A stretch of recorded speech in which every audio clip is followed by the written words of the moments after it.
All right, hello and welcome. This is your GM in the Great Barrier, broadcasting from the center of your entertainment galaxy. We are back for Star Trek Adventures Aegis Cold Warriors Part 4. In lieu of the full mention of shoutouts, those will be just in the description of the video. We are going to get right into the game today. When last we left off, the Aegis has discovered a Vulcan science vessel known as the Zirtan. It is a Dakir-class cruiser. You discovered this in the course of a search for any vessel that could be responsible for the spate of attacks and disappearances, explosions, just other odd happenings of a sort. The first one you had discerned was an attack on a Tellarite convoy that was bringing Ambassador Grawl, the key negotiator who would have played a key role in the Babel Conference that is about to start up. This conference was going to be integral to Vulcan and Andoria reaching a more permanent peace settlement mediated by Earth and backed by the Tellarites. They were set to meet Enterprise, but obviously an attack had occurred, and there's evidence to suggest that a ship, the Starship Crozier, was involved in the strike. That would be very peculiar, as you know for a fact the Crozier's entire crew had died some months ago, and that the ship was left pretty much completely inert, fully expended of power. It had gone missing before a tug was able to go out and bring it back. So far as the ship that you have tracked, while other Starfleet ships in the area have gone to investigate other options, a Vulcan ship you discovered seems to be conducting some sort of deep subspace mapping. They have claimed that they have been collecting very detailed sensor data, some of which they have shared with you around the time of the incident, of which the one most unusual thing shows some sort of churn or very disruptive telemetry pertaining to something around the time when the Crozier seems to have attacked the Tellarites. Sensitive enough that it could detect warp signatures at varying distances, so you, I think, still have a little bit to sift through there, but that was the one thing you noticed. It seems also the most prescient to your situation because you have picked up that sort of subspace churning effect again, as the Zirtan, after you left the ship, had reactivated its sensors and seems to have been pressing it through its main deflector to give it the added boost, and in probing subspaces deeply, they seem to have created the same sort of subspace churn. Around that same time, at some distance away from you, the Starship Republic, one of the other Starfleet vessels in the area, was about to intercept a Rigelian freighter, but as near as you can guess through very garbled communication, that freighter has just exploded. You now have a total of 5 ships that have been destroyed, very sparse answers, and only a set of anomalies here. It's all things that seem very suspicious, but very perturbing, and it's very difficult for you to decide what to do. And it is this moment that plays out as we rejoin the crew on the bridge and you are digesting all of the information. To start off the scene, Crichton is doing his best to try and screen out the recent spate of interference, but he just turns from his console and says, "It's no good, sirs. I'm doing my best to try and screen this out, but subspace conditions are making our faster-than-light communication just very difficult right now. Sorry, it's going to take some time until conditions become a bit more favorable." Do what you can. You've been doing great so far, Crichton. She just gives a sigh, looking at the view screen, pondering for a moment. Grimaces. All right. Horn, how much of a apology will we need to make if we do something a little unfortunate? I think we might expect a formal complaint to be lodged with Starfleet. Don't expect any. I think it seems to ponder the right word, retaliation. All right. Patel, could you quickly confer with Romanov and try to find a way of just being a little accidental in our scan? I'm tired of pussyfooting around. Well, one idea certainly. we might be able to do is cloak the scan with a human accident, right? Like the subspace churn in the area. We might be able to use that as a distraction.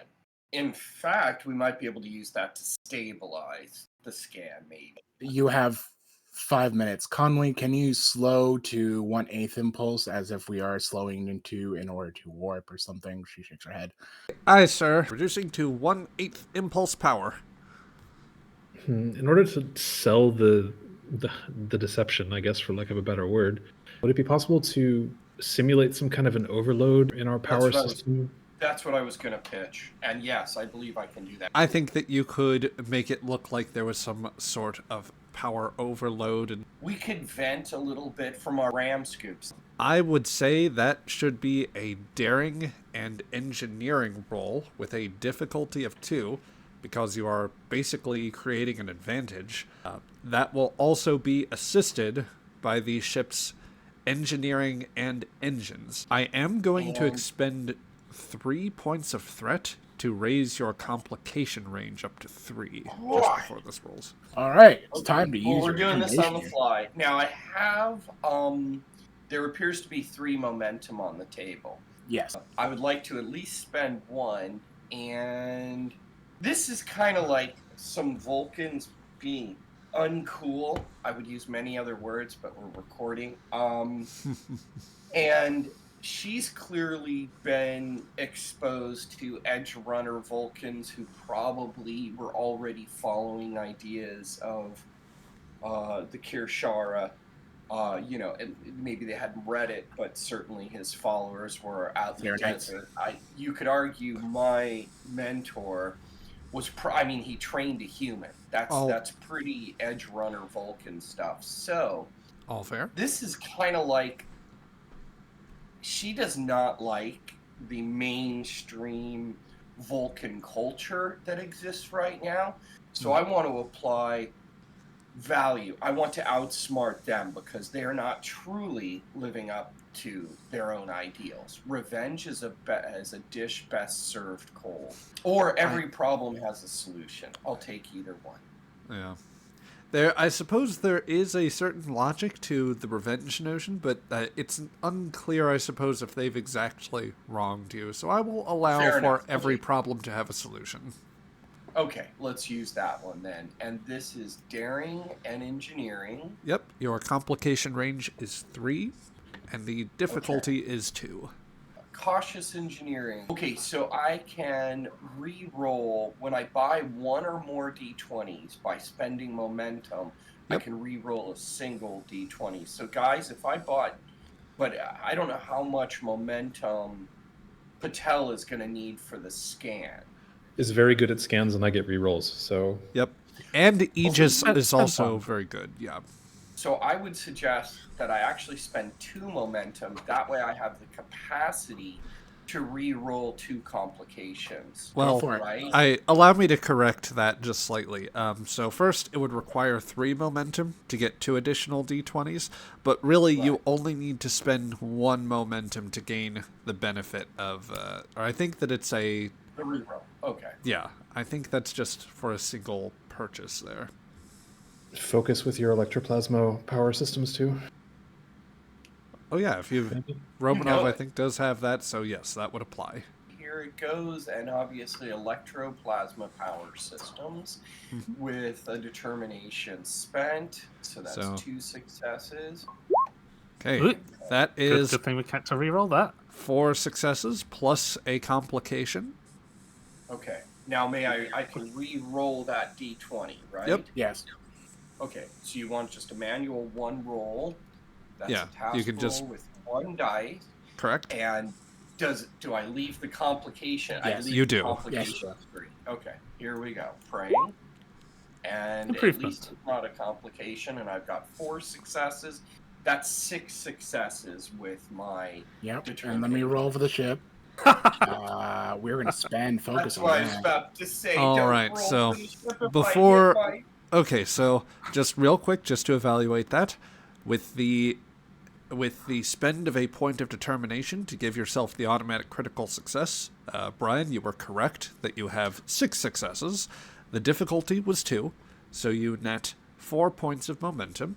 For that, since the ship rolled, this could be consensus of the party here. For the complication that the ship rolled, would you prefer to A, accept a narrative complication, B, buy that, or rather ignore that complication and give the GM 2 points of threat, or 3, buy it off with some of your incoming momentum? I think buy Buying it off. We got bank. I think we should buy it off. That's my opinion. Bank. We got bank. Buy it off. Yep. Okay, I hear no dissenting voices on that matter, so buying off the complication it is. Romanov, coordinating with the engineering teams, you order them to deliberately begin running various systems at higher powers and slightly overcompress the plasma going through the plasma injectors. As a result, there's some minor issues, things that would start to seem like they are redlining without venting or reducing power. You opt, as discussed, for the latter and expel a bit of warp plasma from the nacelles. Naturally, with all of this, your EM signature begins just going up extremely high. With that will do more than enough to provide cover for Patel's scan, which, if you wanted to follow up there, Patel, that is a reason plus science roll. It would normally be a difficulty 3. However, because of the advanced sensor suites that the ship has, it is reduced to a difficulty 2. Okay, I'm just going to Look spend... across the bridge to Patel. Falls in his court. Cool. Yeah, the way that I imagine this is he I queued up my sensor scan and sort of was waiting to push a button like the moment you do your thing. Yeah, and you So see the that's thumb. something She else. gives you a thumbs up. I'm going to use 1 momentum because I have rerolls and stuff. We should be fine unless people really want me to go all out on the momentum. This is our chance. My Okay, then- opinion is, I mean, I'm open to using 3. I'll get a lot of it back because I'm rolling a lot of Go dice. ahead. So. You use 3. Do it. Okay. do it. Complication is normal, right? Correct. No, Okay, nothing. I'm going to re-roll 1 of those zeros. With technical Okay, well. expertise coming into play, it does not hurt you at the very least. You still gain 4 successes on the task. And that brings us back to 4 momentum too, I think, right? Correct. With 4 successes on a difficulty 2 task, you do gain back 2 points of momentum. So, sharp, you may draw at your leisure. Those are some of the immediate details. The first point is more or less verification of what you already knew. The second one is describing a little bit more of what is going on. And I will remind you, of course, as the science officer, you gain automatically from succeeding, you gain a free point of momentum to be spent on an obtain information question. And I believe you also have Studious, so that spend will give you a second free question. I do. Okay, so I'll just condense the report and translate it into as plain English as I can muster, I guess. Fair enough. So the ship is registering as as who she says she is, with her transponder and everything. The scans of the deflector on the ship show that it's emitting a high-powered and narrow-band pulse. The power output seems to be pretty large, especially because the ship's warp engines are powered down. The power levels on the ship appear to be slowly dropping. Most of the radiation coming from the beam is nominal. There's nothing really standing out there, but I'm detecting unusually high levels of Hawking radiation. And for those of you on the bridge who don't have that kind of background to know what that is, this type of energy is usually only emitted near the event horizon of a black hole or a singularity of some type. But we are not detecting any of those on sensors. What is hot outside of the event horizon of a black hole? Where else is Hawking particles emanated, like from machinery or need for scans? How odd is it for Hawking particles to be projected? I think that from what the note says, like that's pretty clear that there is nothing else that does it, I think, right? Your real-life scientific lesson for today, Hawking radiation is still theoretical. As far as, like, the radiation spectrum on which you get, like, on the higher end, you get things like X-ray radiation or radio waves, things like that. Hawking radiation is on the very low end. It's referred to as like a black body radiation, as an extremely low frequency, and this was basically designed to describe the possible emissions of radiation off of a black hole. There is nothing else, at least naturally occurring, that would describe it, and nowhere else in nature where anything like this has been observed or even theorized to be observed. The meta knowledge in me wants to be suppressed because if one were to, I don't know, power a warp core from an artificial singularity, I imagine one would do it using Hawking radiation. Yeah, that's something I want to ask, because I did something that cropped up. I do have 3 points into science, and my own background. Would that be possible? I mean, you would know enough to your particular understanding. You might know enough to ask that question when Hawking radiation is mentioned. I was going to ask, maybe we can also ask where the highest concentration of Hawking radiation is on board their ship. So, Yeah. I will say first off, the clarification on Hawking radiation, that's kind of a freebie since I'm throwing a weird scientific concept at you guys, and I will. Wouldn't be Star Trek without it. Yeah, I would likewise do the same for your question there, Craig, because I expressly noted to Patel that the signature appears to be bleeding out of the main deflector, like as it's emitting this high intensity pulse in order to probe into subspace, it is simultaneously bleeding off Hawking radiation. You still have the 2 questions that I would technically ask for the second on. I have a possible proposed question. Go for it. There might be a difference between a naturally generated Hawking's radiation signal and an artificial one. Here's my parallel. So, like system clocks use crystals to create, frequencies, right? Waves. But it's actually cut down by a system. You can see that it's artificial because, that clock signal has been changed, right?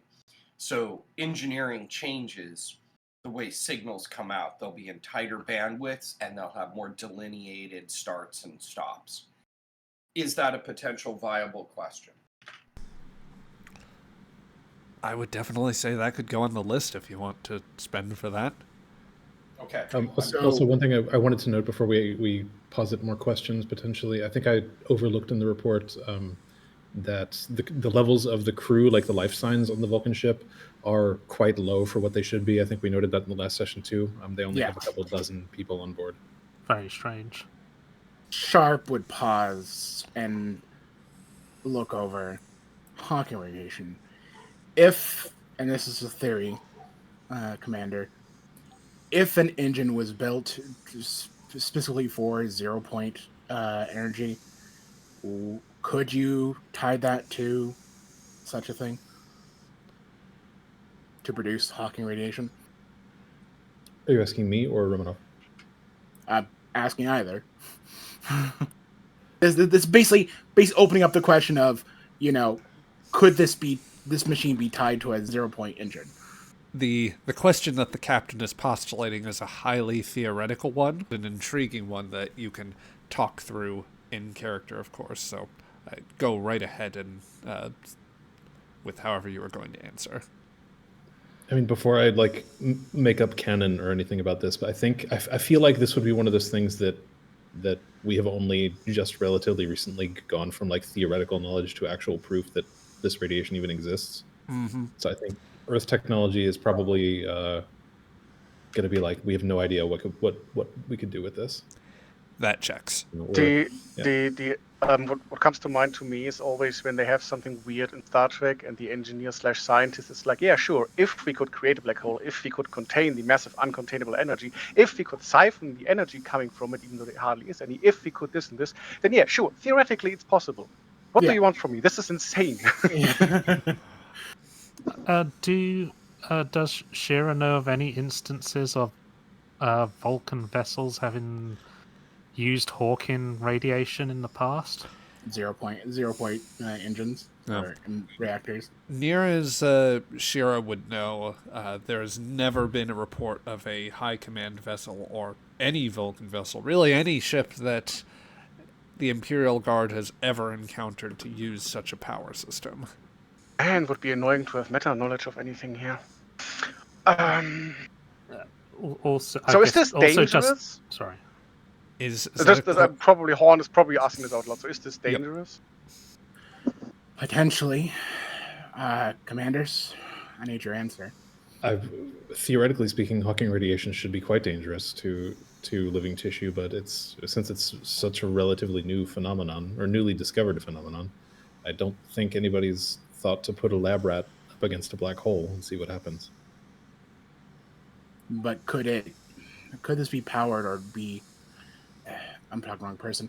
Romanov, if we strap a deflector dish to a 0-point reactor, theoretical as it may be, could this sort of emanation come from it?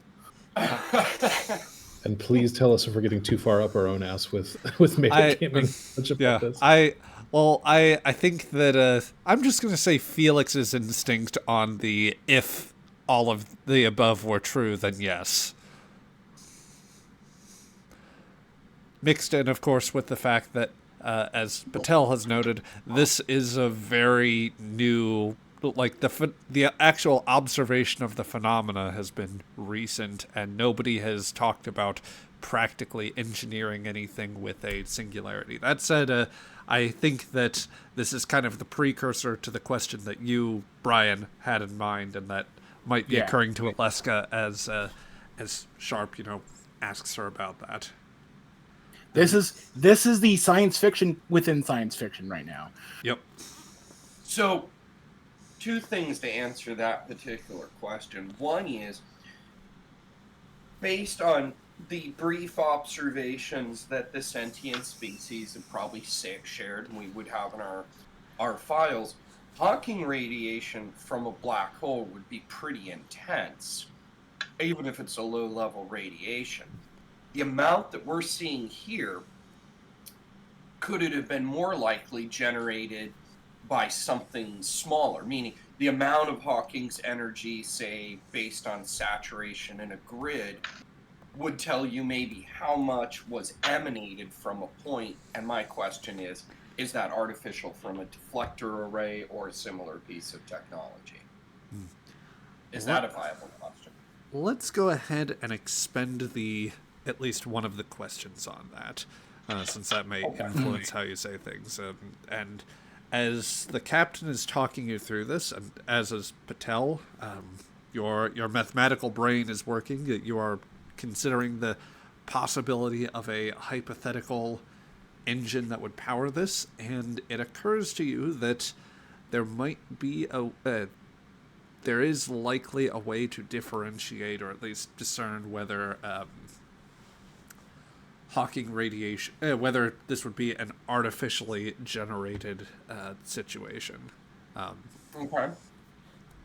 I'm trying to figure out how does this link over to all the destroyed ships. Could that? You mean in game or out of game? Well, both really. It's great because in game, okay, Vulcans are running experiments with artificial black holes on board their vessels. Radical question. Could that just be one of the questions as we ask how it's linked to the ships? I mean, it is a question, and the rules doesn't say what kind of question it has to be. So, I could give you a partial answer, I would say. Okay, hold on. I got to read this thing. Let me zoom in there. Yeah, don't answer that until we get more details. We might. Yeah, let me. We might figure it out. Given monkeys and typewriters, I mean, I'm sure we can get this worked out. Yeah. So Hawking's radiation would likely be released at intervals, whereas the Hawking radiation emissions are consistent. Then this would likely be artificial. And that if it was coming out of a real black hole, it would be irregular, and so regular, emissions would indicate something artificial. We can scatter map that type of stuff and look for a pattern, right? I look over at Patel with the eyebrow raised. This is all highly theoretical, but I have a few ideas that we could follow up on. Sure. Yeah. Patel, Sharp, sorry, go ahead. I was just going to say, Patel, as near as you can tell, while these are trace readings, it is at a regular... the Hawking radiation is being emitted, or you are getting that trace reading at a fairly regular interval, as if this is bleeding it off on a pretty consistent basis. So, Do I know enough to be able to predict when the next interval is hitting? I mean, as your sensor scan... I'd say that it's happening regularly enough that you don't have to wait terribly long. Although, as powerful as the sensor scan is, that might eventually become noticed by the Vulcans. At the very least, I will say that you guys should be expecting a signal soon, just based on the fact that you are emitting a lot of power right now. GM and the Great Barrier, quick question. So it is the kind that indicates they are activating or waiting for a natural phenomena? No, I wouldn't say that. So, would you guys like me to at least give you the partial answer to the other question as far as the relation to everything? Yes. Yeah. Yes. Okay. So, to help clear this up, the Hawking radiation clue and the fact that there could be some sort of artificial singularity somehow involved in this, it is telling you an important how. That is to say, you have discerned that this deflector pulse is being powered by some piece of technology that is extremely unusual and beyond what any of you have necessarily encountered. In terms of the why, or like the reason for it, there might be something else to this. Patel, as you've noted at this point, the power levels are steadily dropping on that deflector pulse. So on one hand, this could indicate that there was a reason that the Vulcans had the deflector at a very high burst in order to manipulate subspace. If you were looking potentially for a through line, or if anybody were sufficiently paranoid, you would note that this started in very close proximity to when you received a hail from the Republic. You found out that they had attempted to intercept the freighter, but had just lost it, of course, because it happened afterwards. The freighter's loss had happened afterwards. You could only barely get the signal, so you don't know exactly what happened with the Rigelians and the Republic, but you have basically this line of events. You leave the ship, they emit this deflector pulse. The comm signal comes in from them, apparently telling you that an incident has occurred, and now here you are with the signs that they are their deflector power, which has an unusually high output. It's coming down, but it is after an activation of something. Does that make sense? Yeah. Sorry, when we got the message from the Republic last session, is there any kind of like a verification mechanism on that? Like, do we know that actually came from the Republic? Well, I've already tried to establish that like very early on. So yeah. So question. to answer that there, and this was part of Sharp's deliberate actions. All Starfleet vessels have been operating on a very specific set of encrypted frequencies and signals. So unless there were a breach to the new communications protocols that you had set up, then that would be highly unlikely. They're transmitting some kind of destruction code through to the to Rigelian ship, or something near to the Rigelian ship which caused it to blow up. Maybe. If we know when the next burst is, can we somehow intercept, like not block it, but just like, see what it is they're sending out? If there's any anything in the carrier wave or something. Well, we were close enough. Did we pick it up at all?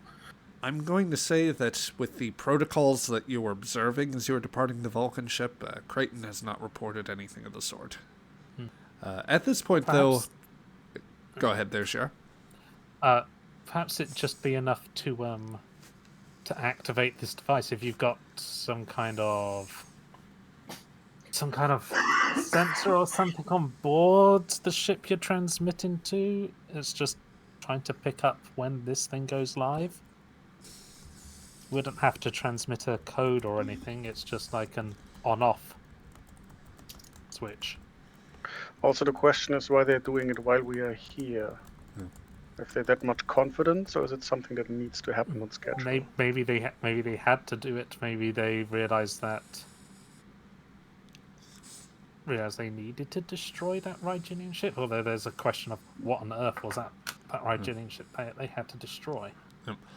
At this moment, Crichton holds his hand to his earpiece and presses a few buttons on his console. Sir, I'm receiving a signal from the Zirtan. Commander Tikal... Crichton, before you answer that, run in place for 1 minute. Really fast. Hold, please. And then pick it up. And excuse it that we had some sort of power failure and we are dealing with it as quickly as possible. And we apologize for any unfortunate side effects that may have occurred. No. Do you want Crichton to relay that, or did you want him to put the commander on screen? Crichton may have to roll. Oh, that's Crichton true. is also out of breath. Well, I was saying, like, if we make Crichton out of breath, it sounds fucking believable when somebody's going like, "Oh God, yeah, we're trying to put everything out." Run on the spot for a minute, Crichton. Get out of breath. Yeah. you want me to stand up? Why? Sprint, Crichton. Sprint on the spot. Activate the fire suppression right above his desk. Burpees at your station. Point to the frog. Frog would tell him to do it. Just bring up a gif of the frog on his screen briefly. Are we traumatizing this poor boy? No, we're not traumatizing him. He's already traumatized. Just Crichton, run on the spot. Get some wind out of you. Okay, you know what? Just for japes, I am rolling fitness and security for him. I'm setting a difficulty 3 to not lose his breath. He has no focuses, and these are his worst stats. Yes. He gets a success, so he's a little out of breath. I wonder if I should have had a spend to make the GM do burpees or something like that. But he'll get back to the channel. Sorry, sir. Sorry. Hello, Zirtan. This is Starship Aegis. I'm going to collect myself. We're just trying to get things a little under control. Slight power spike malfunction. Weapons malfunction. Hi. How are you? Let's see. I suppose, are we trying to deceive the... Yeah. She'll just motion for to Romanov to just motion. She'll motion Romanov over to like set it to like red alert, so we have the sounds going off. And so on and so Okay, forth. do it. So klaxon begins to sound as the ship goes to action stations, and the small red light bulbs come down. It's mostly a shift from the general light gray ambient lighting that you have here to something darker for like a dark blue tinge to the bridge. That's the traditional battle mood lighting. But as a result, flicker the light switches on every deck, like just on and off and on and off, so they see our windows blinking in and out. I'll do that too. You could do that. I will say that with the declaration of action stations, your hull plating is polarizing and weapons are now charging. Apologize for that too. Commander Takal is he's not understanding any of that, or he's not seeing through this. So Creighton will say, "Sir, the commander is just requesting that you attempt to put additional distance. We are apparently causing issues for their sensor telemetry due to subspace emissions." Let them know that when we can, we will certainly do so. And thank them for their understanding. Can I listen into this? Like the communication between the Vulcans and Crichton? I'm sure that there's a supplemental earpiece if you want to get in on this. I would just like listen, like, just, I don't know, 20, 30 years ago, just picking up another line in the house, Yep. just listening in a conversation. Yep. Because what interests me is, if there is just annoyance on the other side, you're interrupting our experiments, or some urgency, you're interrupting something that is running on a very tight schedule. Fair enough. So, getting you that supplemental earpiece, and let's move you over to the correct console here. Horn, as you listen in, the signal cuts in with the voice of the Vulcan commander, whom you recognize. He was presently saying, "If you require assistance, Aegis, then we may be able to provide some teams. However, we require you to reduce power at once so that we may continue our scans.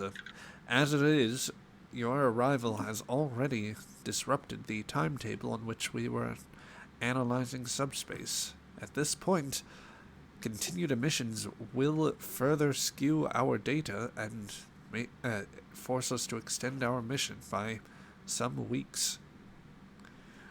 "Oh, yes, sir, yes, sir. I'm so sorry to hear, sir. We are doing everything that we can. We're trying to get a handle on our ship systems." I would hope so. Sharp will approach and just make a loud clap sound, like a bang against the console, as if something fallen. Yeah, Craig will flinch and pause a little bit at that. Sorry, sirs. It's there's just a panel coming loose here. Perhaps your vessel should proceed when you are able to do so safely. You should proceed at low warp back to your home system so that you can get your ship into dry dock and make sure that it is properly spaceworthy. It does not appear to be so at this point. And indeed, that is very concerning, as you have now charged your weapon systems.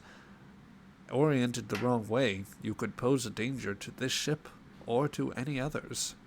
She just mouths power surge and will have a handle.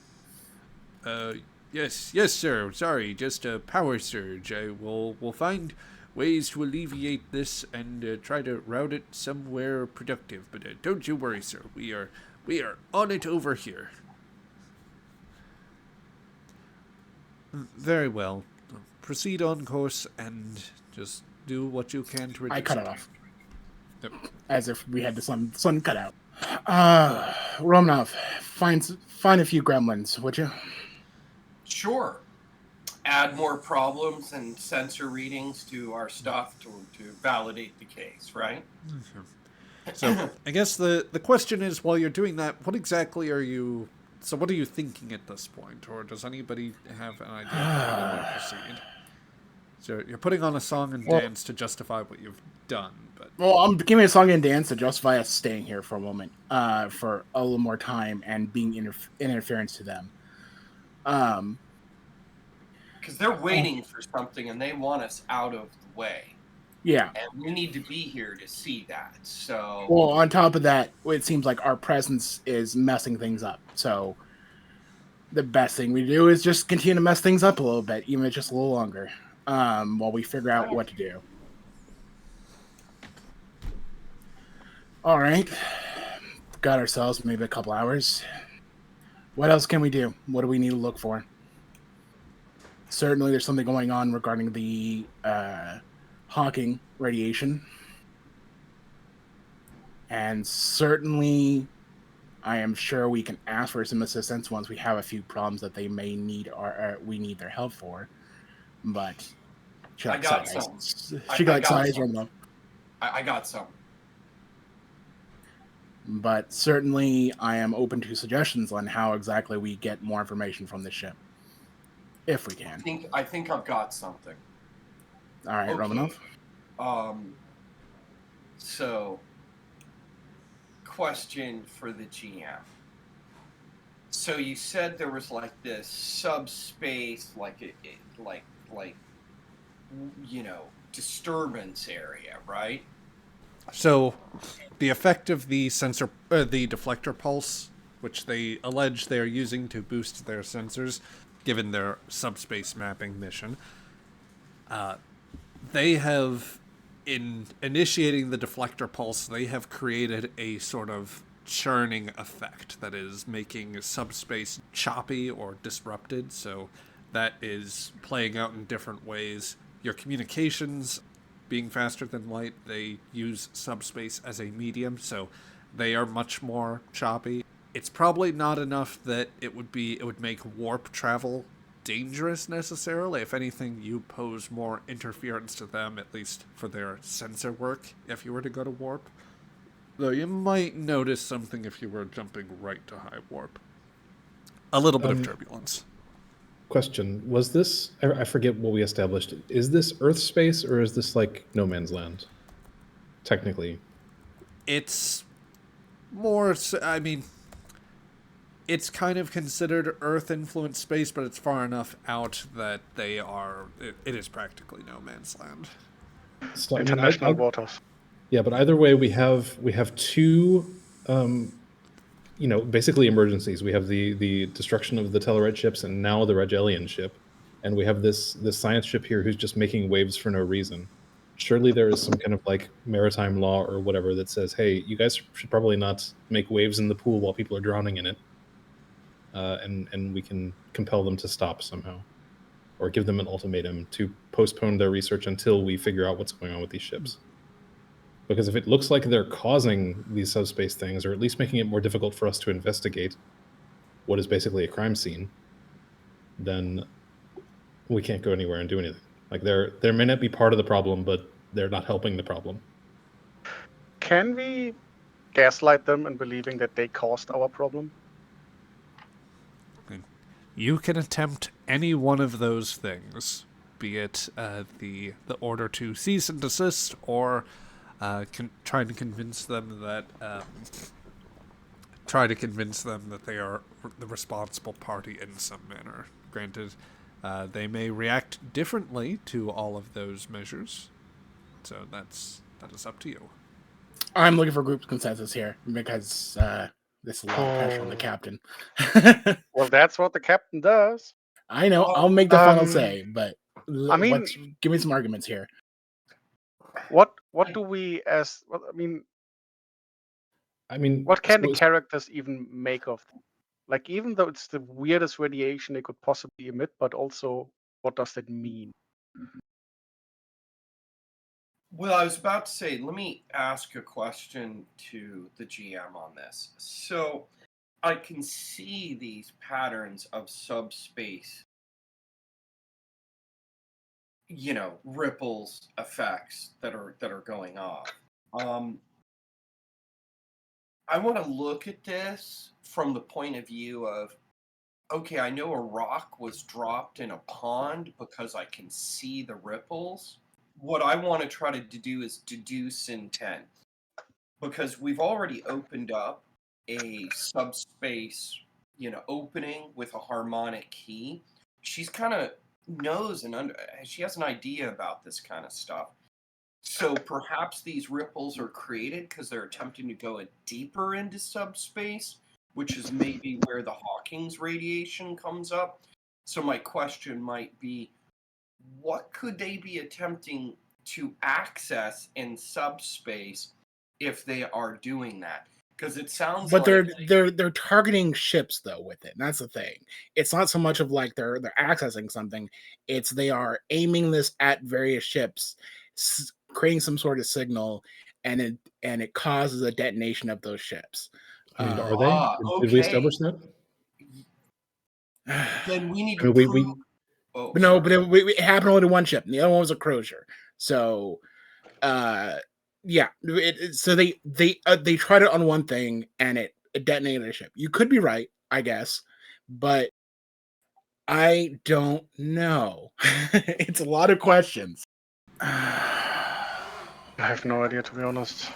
I do have one question. That you said they we spent last session downloading their sensor logs, at least the sensor logs they were willing to give us. Have we had a chance to analyze those? I think that as of last time, there had been just enough basically time and passing to, at least when you were on the Vulcan ship, to get a vague sense of like mapping at least some of the telemetry to moments as far as what you had tracked. The key one being that you had the detection of that first subspace churn, as it were, and that moments afterwards, the Crozier had moved to engage the Tellerate convoy. Definitely a signal. Regardless, I've given you some time. So, Yeah. Definitely a signal. all right. What do you Romanov, think? look into the method. Patel, look into the sensor data that we've collected from the Vulcan ship. See if regarding the Crozier. Is it possible that amongst this subspace churn, there's in fact some kind of cohesive waveform which could be used as a communication or signal? A carrier wave? Yeah. So you produce a bunch of interference, but there's this just one purposeful carrier wave embedded in it. An interesting question. Which is way above Shearer's ability to Yeah. answer, because This science is a no for her. Yeah. This could be something that Shira says aloud on the bridge and thus gets everyone thinking. Not a bad idea. Yeah. Patel? Yeah, the reasoning is sound.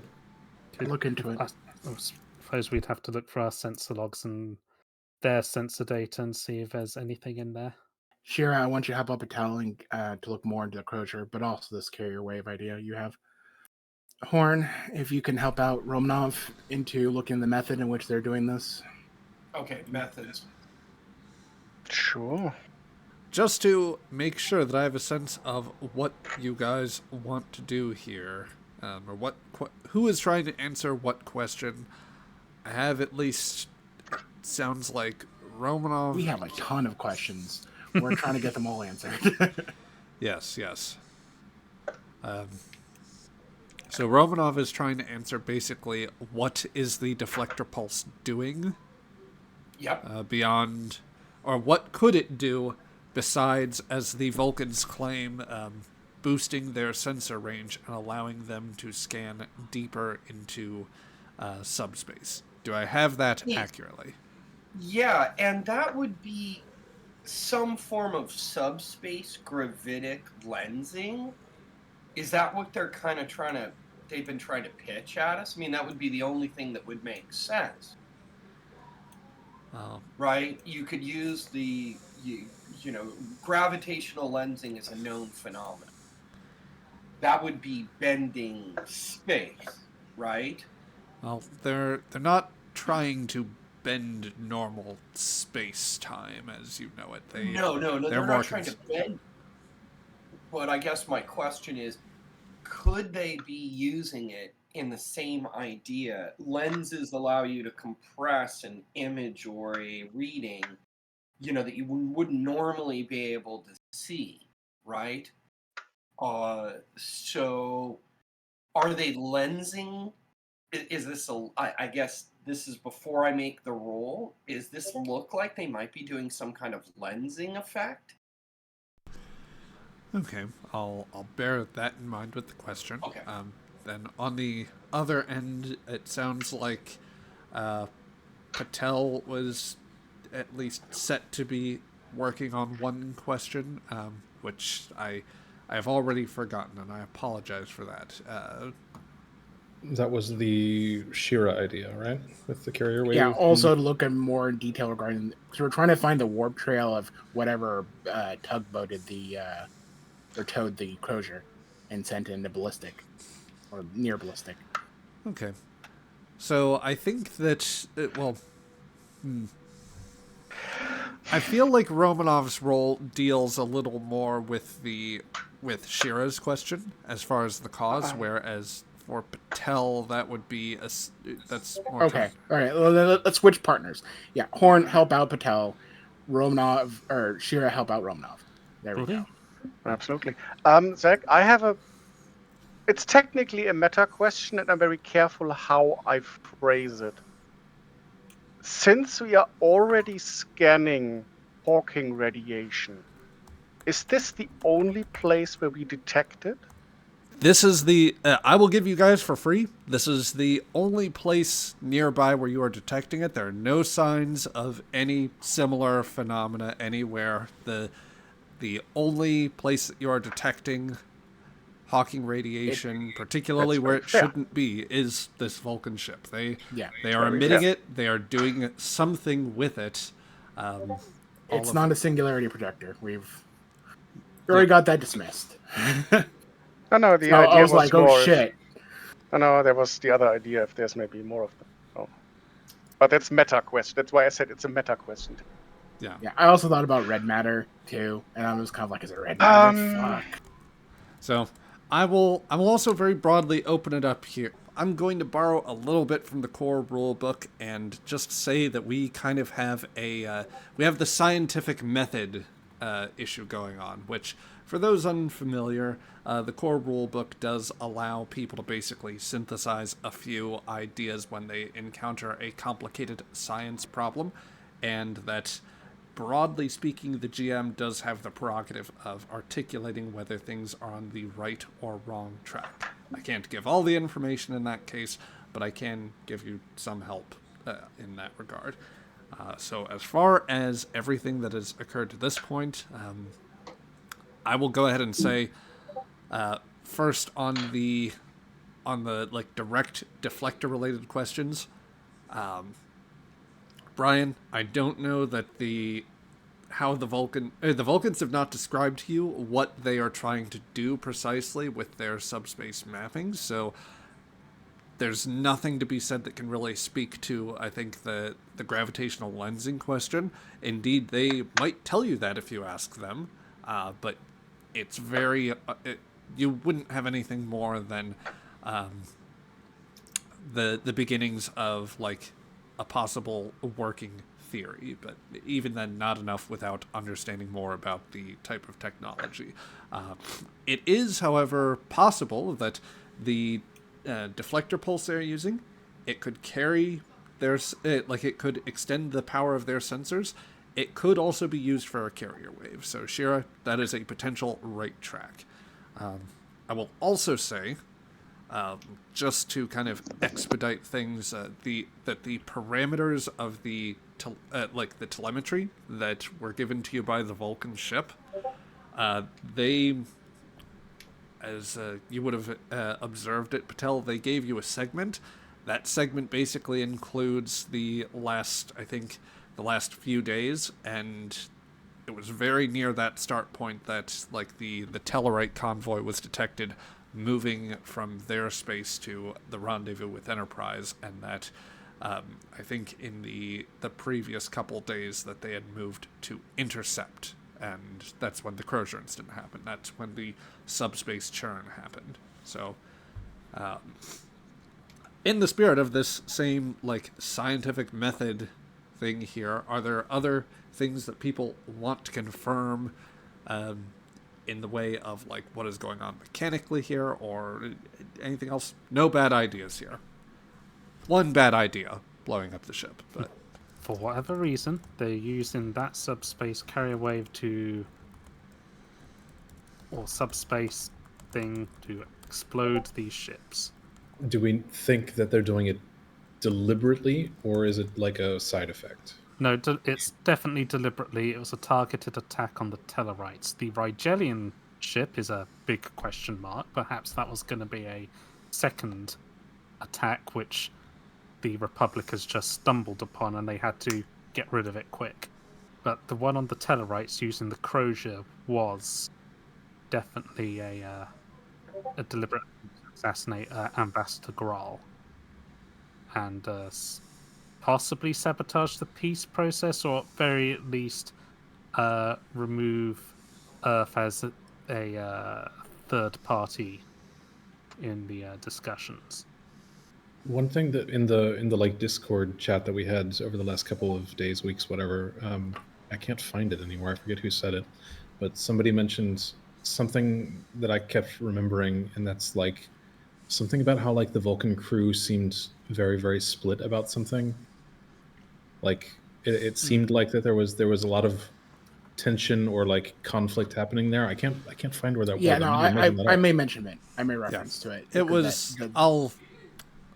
It hasn't really been so fully fleshed out, but you do know. Well, the very least of what you're exposed to is that rather unusually that this is a very small crew, and there is at least one person that appears to have been former high command, the sub-commander specifically. And he's a little more, he's by far the least accommodating and polite one of the bunch. Definitely. I'm just wondering how that would fit into all this too, because like if this ship of dozens of scientists and one asshole are doing something that maybe the scientists aren't aware of, because I find it hard to believe, just based on the interactions that we had with the more positive members of the crew, that they would be like, you know, knowingly blowing ship up. You know what I mean? Yeah. Like, is the ship under duress somehow, or are they being deceived themselves by? They might not. Yeah, some of the crew might not entirely know exactly what's going on. Yeah. They might not know. After all, it could be a mission on a need to know the basis. Some of that crew won't need to know everything. Yeah. It is worth in that logically, you would not tell them. Yeah, Craig has a point, and I would broadly say that when it comes to questions of the why or anything about intention, that is the thing that your sensors are not going to tell you. It is the one thing that you can't learn from where you are on the bridge, and it is perhaps one of the... I'd say that is a bigger question hanging over, or definitely one of the big questions hanging over this entire situation. I knew I should have played a bit. I knew I should have played a Betazoid. Damn it. We need a confession from them. Confess.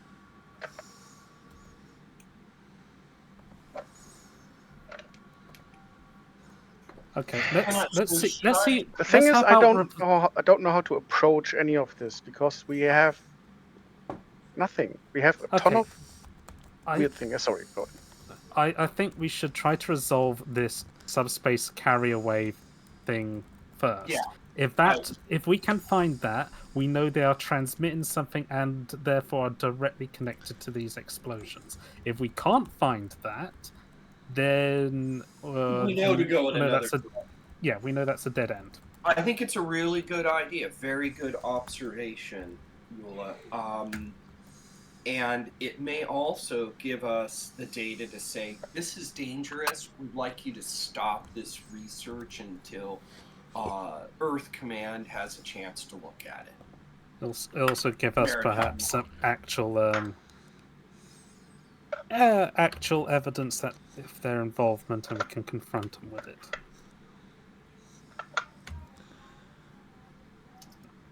Let's resolve this then. So, Captain, what do you want to do here? I am completely sorry. I pieced out there for a moment. Can you repeat what the suggestion was? That we see if we can find this carrier wave thing, which might be sending a signal in amongst all the churn of the subspace. Okay. If we can find that, that's our smoking gun linking the Vulcan ship to the explosion of the Crozier and that Rigelian vessel. I mean, So how do we achieve an... I will try to look for a carrier wave, sirs, but I mean, besides the subspace, the adverse subspace conditions, if they've already broadcast a signal, then chances are the carrier wave is already well and gone, and perhaps is dissipated. Furthermore, if the deflector is actually powering down, then well, that it would be more difficult to pick up that evidence, especially if it were something more akin to a tight beam signal. It'd be difficult to pick up the remains of that. Indeed, the only evidence we might find of something like that, if I can't sort anything out here, would be records from the ship itself, probably. Yeah, but we have these. We have our records, and we have the records that were given to us by the Vulcan ship. So we would just have to trawl through them and see if we can find anything there. And I mean, the next pulse, according to the intervals, the next pulse is going to be happening within the speed of plot sometime in the near future. So, Well, then you better get started.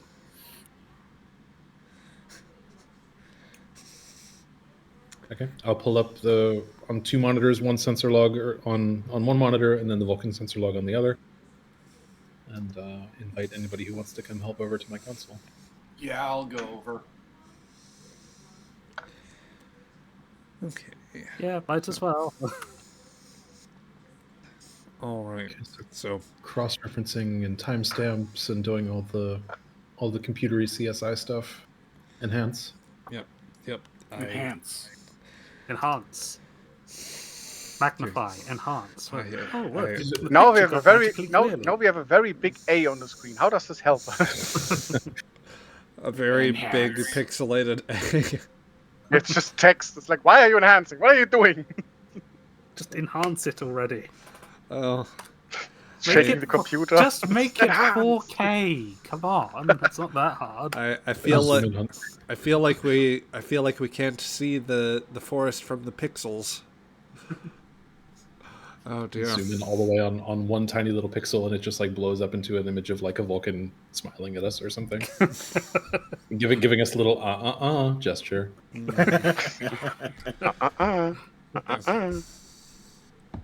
Okay. So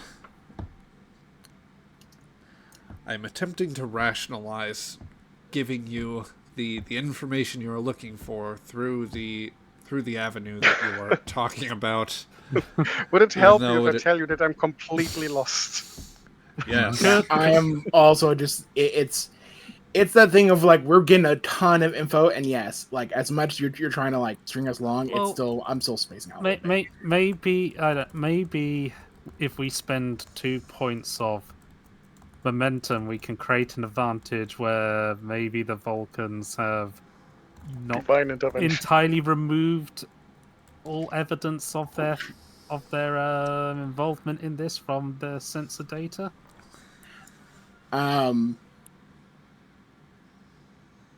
So we can find it with a roll. Or there is a satellite or sensor nearby, buoy nearby, that has coincidentally picked it up, and Crichton has found that carrier wave. Or if maybe not everyone on the Vulcan ship is weird and some sort of Oh yeah, hot person, freaking Vulcans are like, hey guys, and Yeah, it's this maybe is- like, this is an emergency message. I'm being held hostage. Please Yeah. help. something's not adding up. Yeah. So Just blinking twice. let me get this. Let me understand this properly. Would you like an advantage to escalate the situation and somehow like instill conflict of some sort? I would like. Do we just want to like an actual good Vulcan to be like, something's going on. I need help. Or here's some info. Your guys are the only ones closest to this. Yeah, I mean, I got a pretty good vibe from like their sensor officer and from the captain of the Vulcan Yeah. ship. All right. So one of their big officers, is going to send us a discreet message because they too are realizing something is not right. If they are, I mean, We don't know. Okay. All right. In that case, I'm going to allow you to create an advantage. And I have. Tell you what, Patel. You still have an active sensor scan going. So, as you're running that, and as you are analyzing the Vulcan ship, you are detecting. You realize that you're spotting signs of a couple of very unusual things that you're, with all the review of the other telemetry, you hadn't picked up before, but you realize that with the intensity of the sensor scan, somewhere on the command deck, or in very close proximity to it, there appears to have been a low-level energy burst, or low-level relative to what a ship function would be. This is something that very likely indicates signs of small arms fire. My eyes definitely light up at that when I see that on the screen. There are further signs now that the ship is beginning to, that a dampening field is beginning to take hold around the ship. Or that is to say that internal fields are being generated, which, by your assessment, could very well make the use of energy-based small arms difficult. So it looks like one side started firing and then the other side started like counterinsurgency, sort of, or somebody had indeed began opening fire, and the ship is engaging in some sort of protocol to try to prevent that. But okay, you have spotted there's a single biosign that seems to be moving away from at least a couple of others.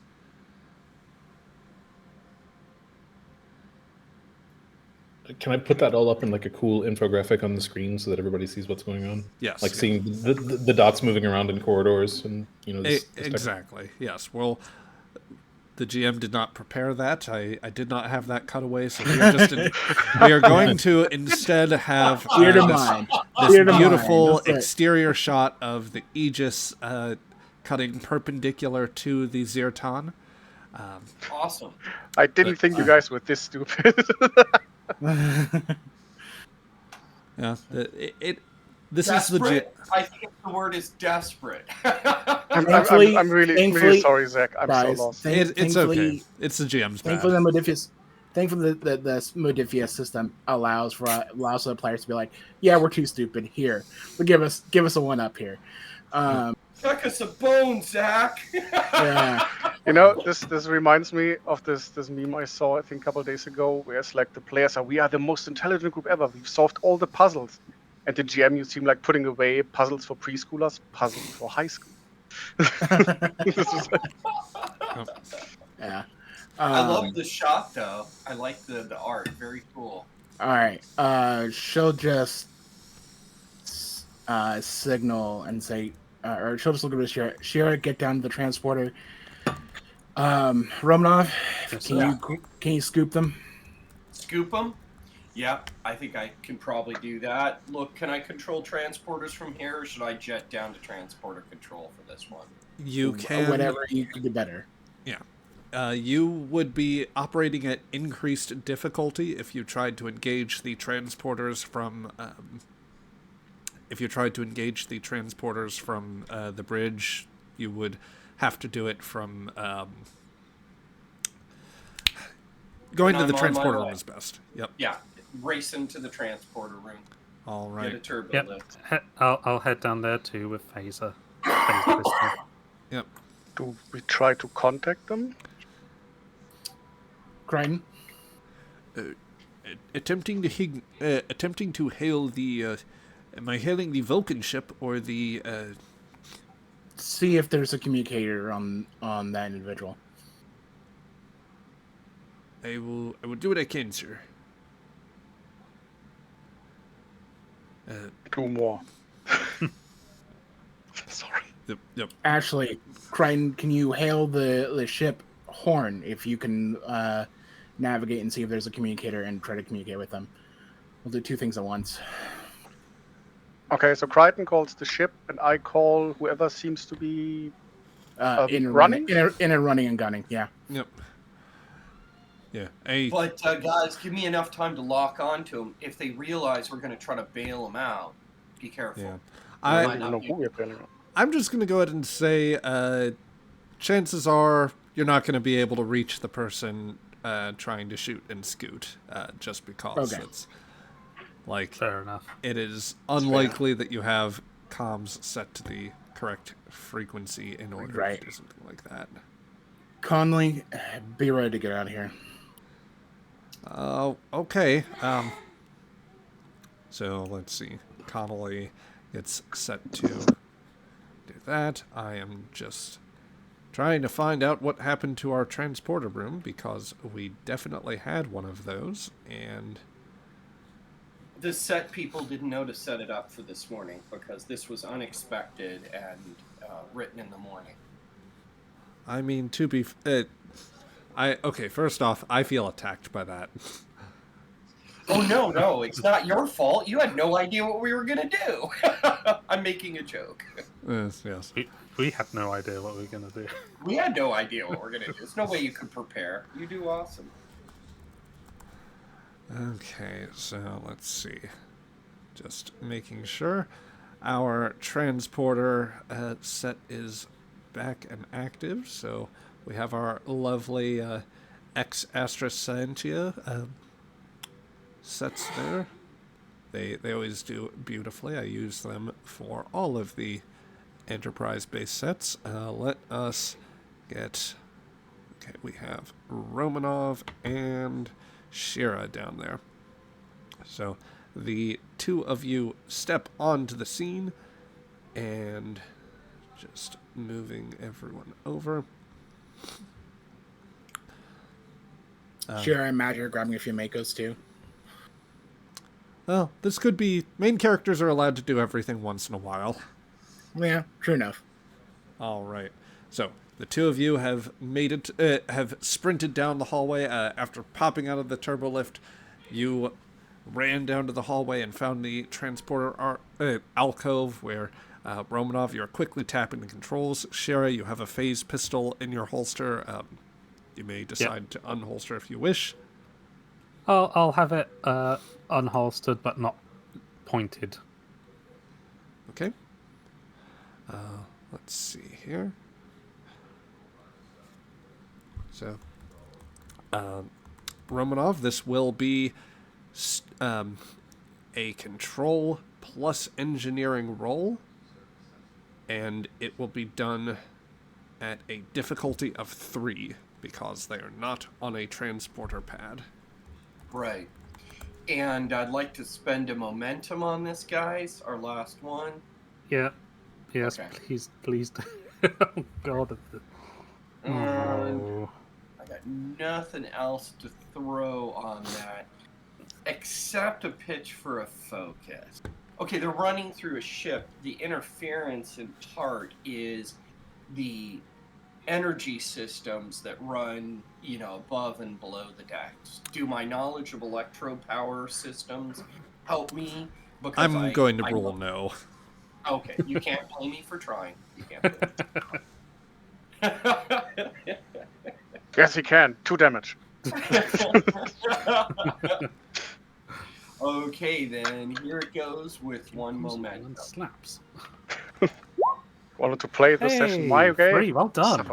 Nice. Okay. Woo. 3 successes. You get a lock on the moving signal just as 2 other contacts are closing on him. It seems as though he was making his way towards the aft of the ship. And you engage the transporters. And materializing on the platform, starting from the small sort of... it always has the centered, bluish particle effect that steadily spreads out and forms the outline of the individual. And on your platform appears the sub-commander. He seems to be an alert. His phase pistol, or rather his energy pistol, momentarily inverted to where he could hit somebody with the butt of his weapon, recognizing it as more useful as a melee object. The moment he finds himself on the ship, he quickly reverts it to a standard grip, and while having it at a ready position, he says, What's the meaning of this? It looked like you were in danger. You ought not to have interfered in this place. You must send me back to my ship at once. Perhaps we can help you out if it's that dangerous of a situation. He's just going to level the weapon at you. I do not require your assistance to perform my duties. Okay, well, you know, we've had all these technical problems. You'll have to give me a few moments. He's just... Do you require assistance to get back to the ship, though? Yeah. His finger goes from the grip to the trigger as he steadily but slowly but subtly escalates the situation to where he is ready to pop off, as it were. Do we already have the technology that disables weapons? Not in this era of transporter. No. Oh, Okay, that's... look. Now we know why we have it later, though. Let me just beam him to the brig. I mean, he did just draw a weapon on us, so I'm going to look at him and go, okay, I'm beaming you back. Do you have a special position you want? You might want to get in it. Near, I'll start gearing up, but I'm going to beam him to the brig. Screw this. He drew a weapon on us. Not entirely unreasonable, to be honest. Yep. Not unreasonable. Okay, I will just allow you to basically create the circumstance and instead of going through a roll, and the sub-commander will appear in the brig. Kaleska. Oh. Well, let's go to the brig and check he's Let's alive. call down, let him know that he's armed. He could try to shoot at the door unit. Oh shit! Yes, let's. Shira will run to the brig. Yep. And I'll let security and the Marines know. Back on the bridge, after a few minutes of unfruitful attempts to contact them, Creighton reports, "Sir, the Zirton is now hailing. They're sending a message requesting that we beam Sub-Commander Vicaris back to the ship. Apparently, they are placing him under arrest, sir." Reason? They're apparently treason. Good times. Certainly, it is a matter in which my diplomat here can discuss if they wish to redock.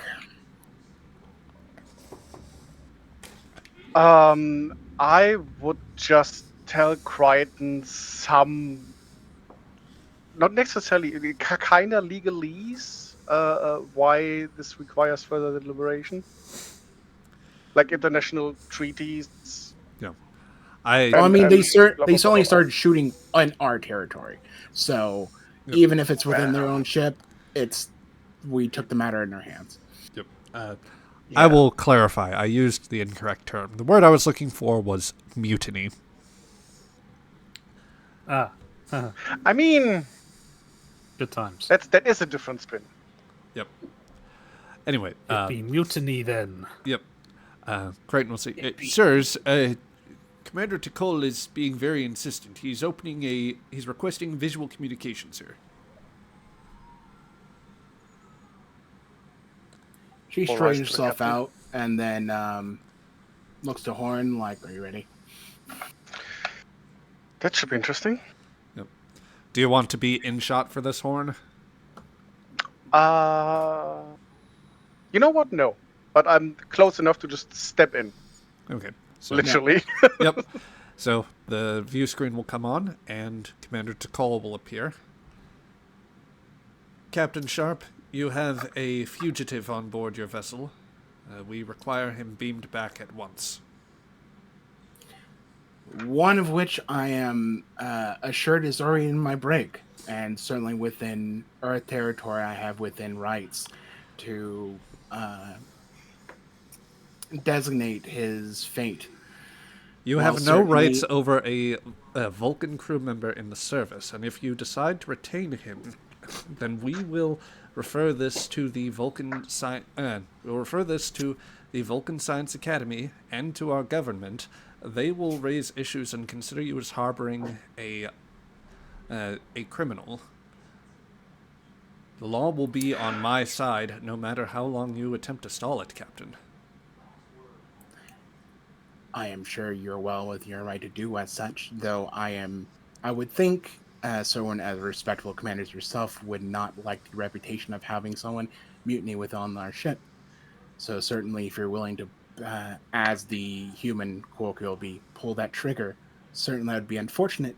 But I think if we can discuss a bit more privately, sir, There will be we no can come to a better discussion. solution. He has committed a mutiny against our vessel, and he must be taken into custody. If you are unwilling to do so, then we will simply cease our mission here and proceed away at warp to notify our government of your decision. it is I something. Can't let them go to warp. It is something I'm willing to discuss with you, Commander. Certainly, an open dialogue would be far more productive than making insistence and ultimatums. There will be no logic in making such ultimatums. Colonel, what logic would there be if one of your crew members committed an act of mutiny and then was taken aboard by a Vulcan ship?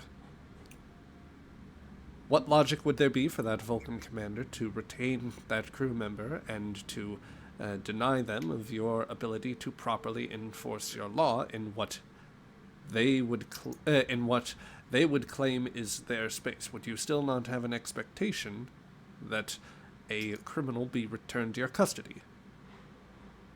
I would think in the long run that such things would happen, but I would like discussion, and if there are certainly contentions in therein. This is no longer a fruitful discussion, as I see it, Captain. I don't know what would motivate you to keep a mutinous member of of my crew on board, but I will. It is clear that this matter must be taken to higher channels. We will proceed from Can this I- location. Why don't we just ask him what happened? Like, Can I get a reading on him? He said he's basically none of you. Can I get a reading on him again? If that is what he's so mad about, or if he's sweating. Like for example, if this is which Horn isn't really thinking about because he doesn't know that much about it, but if this is like some Romulan action or other action, Okay. and the sub commander, as unpleasant as he is, Insight plus do command, something. difficulty of that will be 5. Oh, Holy fuck. Could you not?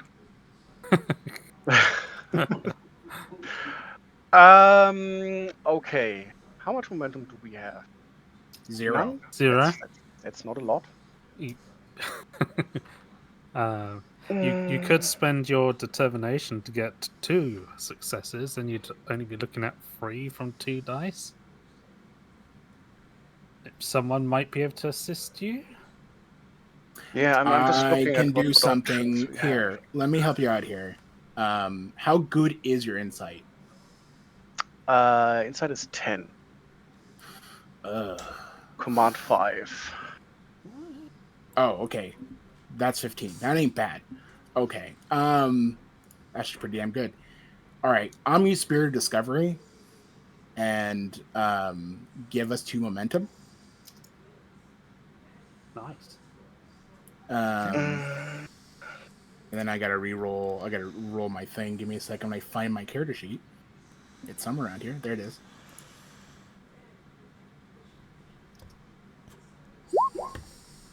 Yes. Ooh. Whew.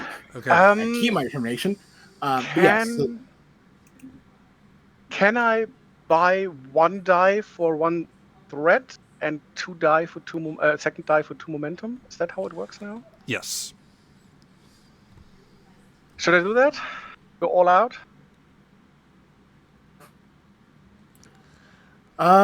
Your judgment call, Felix. Yeah. You need 3 successes if you're using determination. Yeah, I'm So- definitely using a determination. Go all in. I would say just get 1 die, and then we'll work from there because that's 3 dice on 15. 15 ain't bad. You just need Okay, 3 successes. Okay, so then I spend 1 momentum for a die. I spend my determination. I use every saint has a past and every sinner has a future.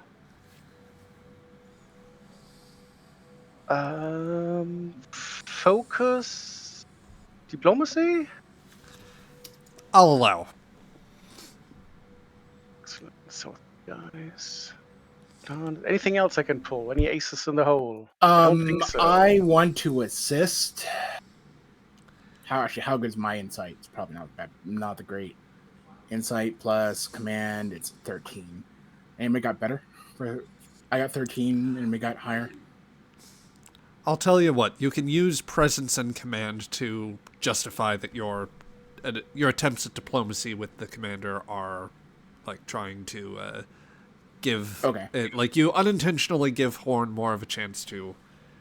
Sweet. All right. Look at the I'm situation. giving you there and my own diplomacy for focus, so I'm assisting you, my friend. That's also a 15.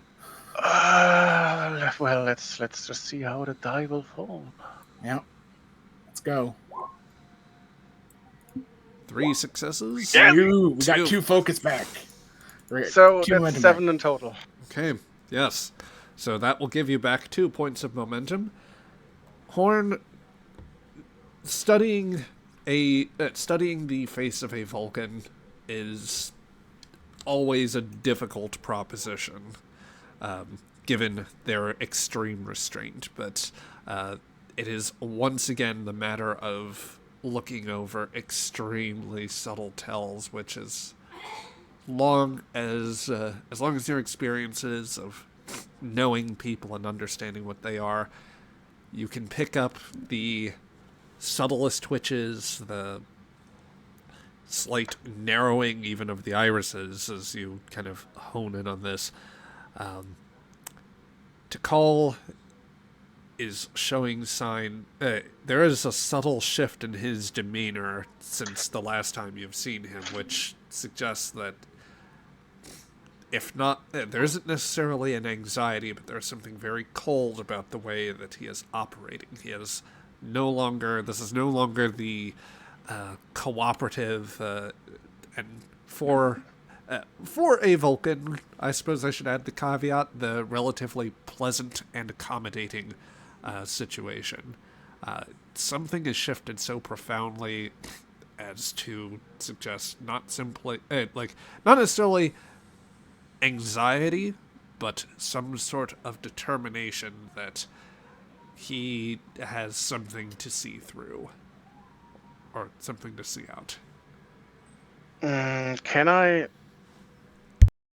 tell if it's simply the outrage that we have just beamed the mutineer on our board on board our ship and don't give them back, or if there's more behind that? I will say there is something more. Okay, is there a way, from the way I read the situation, to make him stay? I can also use like the cold reading talent if I succeed as a social conflict.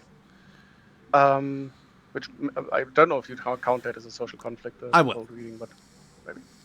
Then I get like a free momentum spend. Is there something that we can keep him around for a little longer? It's like string him along.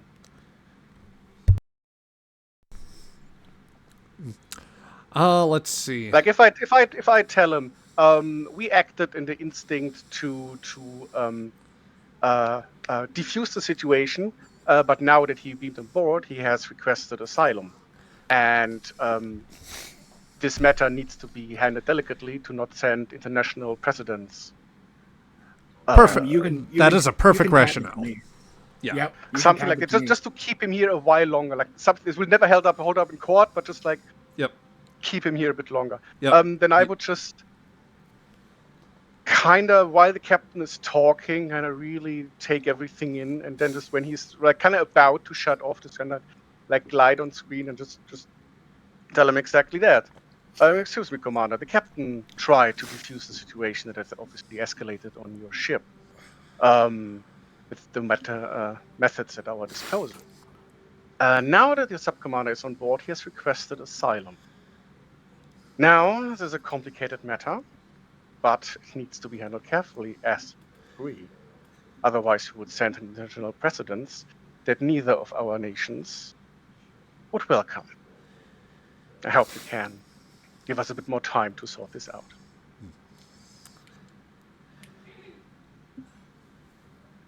DeCole's expression doesn't change much, but he does hold, and he will say,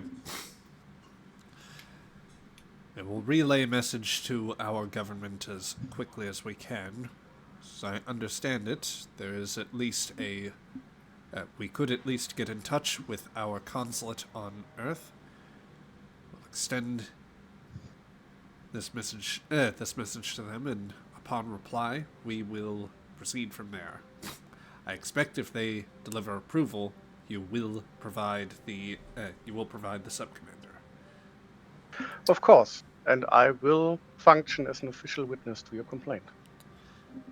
Understood. Until then, I would also note your weapon systems are still charged, Captain. It is still a power surge, and we're dealing with it. I do apologize. I do not find that as likely at this point. That, as such, given the nature of the current circumstances, I will inform you that we are engaging defensive measures of our own. Patel, at this point, you see on your sensors, the Zirton has raised shields. Are they arming weapons or just shields? Just raising shields.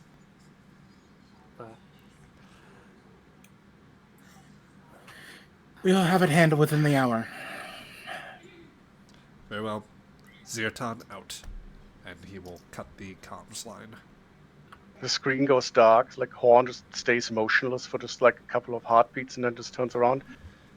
I'm sorry, this might be an not so friendly entry into your file, but it should buy us some time. You've read my... If you've read my file, this is one onto a long stack already. She says. Well, the official part, at least. She nods with a smile. All right. The sub-commander? She'll get up. Patel, you have the bridge. Wait about 59 minutes and 45 seconds before turning off the weapons. He looks mildly confused and understood. I suppose, for your part, or indeed for anyone else's part still on the bridge, which, Doctor, you are also there, and I sincerely hope that nothing you've added was muted here, because I would hate to have missed out. No, I've been silent. Fair. I apologize. In any case, all of you begin heading down to the brig, I guess, or those of you that... Doctor, would you like to accompany us to make sure that our asylum seeker is in good health? If he doesn't try to shoot us? Oh, I should extend him some of our hospitality. Mr. Horn, if you'll please. Dash into the turbo lift. Your father-in-law didn't lie when he said this would be interesting. A lot less shooting so far, she says. Well, the day is young. Alright. So, down in... It's like when you see the elevator doors closing last thing of the year. What time of day is it anyway? I haven't still gotten used to the starship.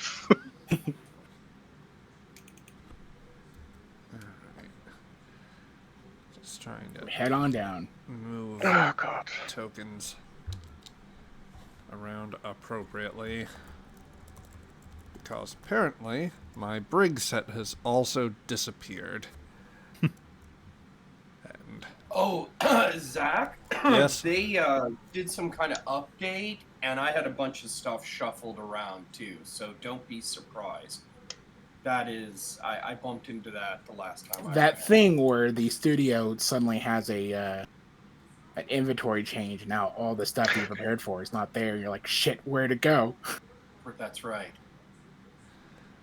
All right. So let me just copy over from the transporter room just a couple tokens and.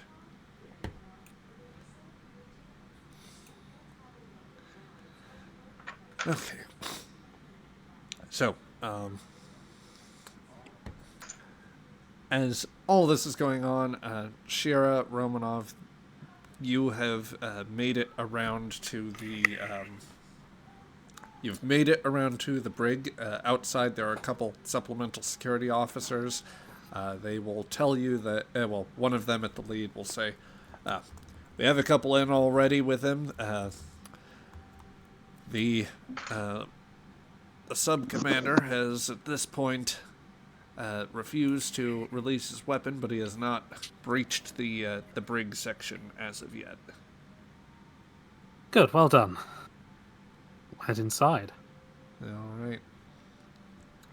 The two of you walk inside the brig where we find. Let's see. Just move tokens up to here. All right. There are a couple Makos, unfortunately not depicted on screen, but I promise you they're here, and they have phase pistols at an alert position. Or they're They've got individual cloaking devices. The Mako technology is advanced. God damn it. Anyway, Vicaris appears to just be like frozen in place. He probably has taken a few pot shots at the brig in order to cause some damage to it, but he is held at the discovery of Makos that are prepared to shoot him the moment he breaches. Alaska, this isn't the Vulcan vessel. You know, I'm still taking the transporter clearance courses. I look at them, I'm so sorry. Sirs, the one Mako in the room whom will now be depicted by the ops token. It's entirely too big. Oh my god, this is a big Mako. Sirs, we did activate the sound system so he can hear you. Oh, damn it. That's a shame. I guess deactivate the sound system so we can speak. He'll go over and tap the panel.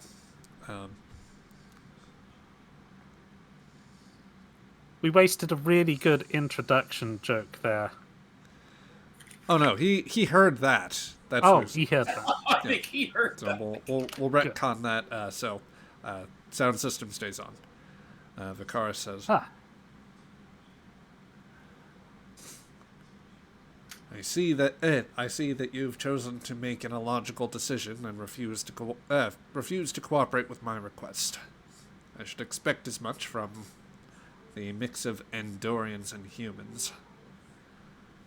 That's fine. That's fine.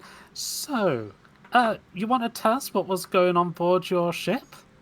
Because it looked like there was some kind of combat.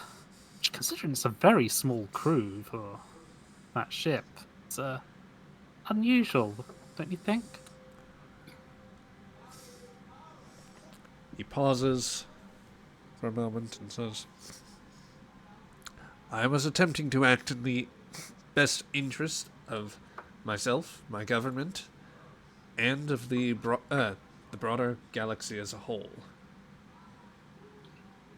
Well, that's what we kind of thought, and that's why we wanted to bring you here, because to your brig where you could where you prevent me from carrying out my duty.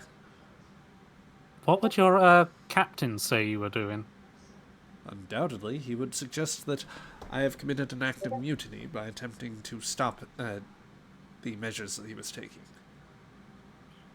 Right.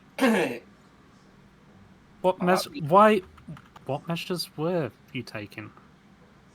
Why did you find it necessary to interfere in such a way that it started a I see no reason. mutiny?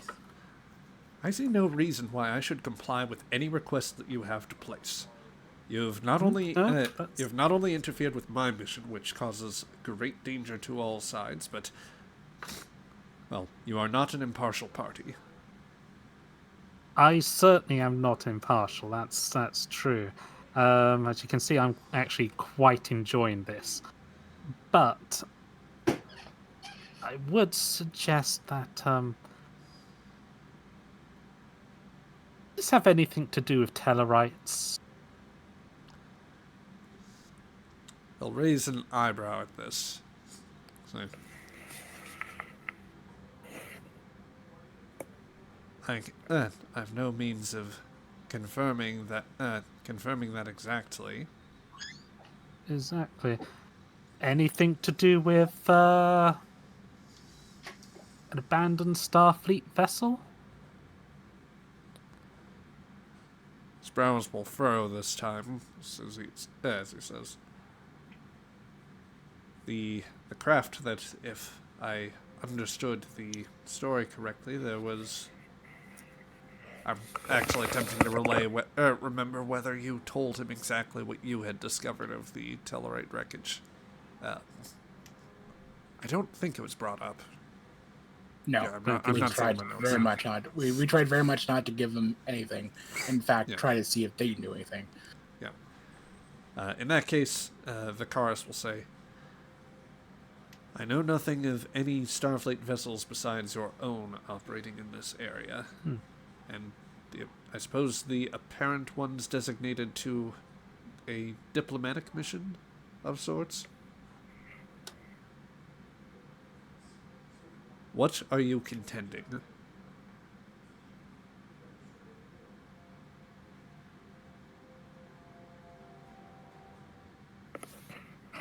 How about we show you the data?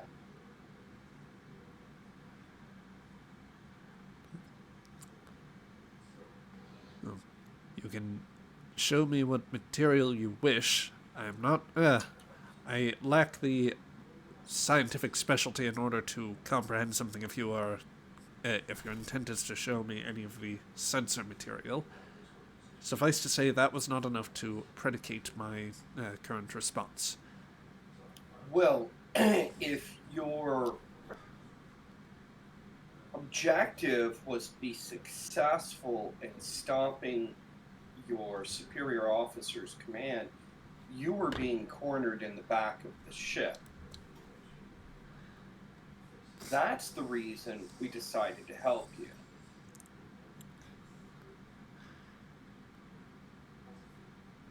As you say this, Lambeth, Sharp, and Horn all enter the... It's about to get crowded in here. Should we just go all cards on the table at this point? She'll dismiss the Makos and have them step outside. As she looks over to the Vulcan and say, well, regardless of what you wanted to do, they're certainly eager to bring you back in under mutiny. And the only thing keeping you alive is myself and this ship. So if you can get into the bottom of what you're trying to do or what the ship is in trying to do in actuality, I'd be more than inclined to hear it and help you out where I can, Sub-Commander. Without the Vulcan lip, please.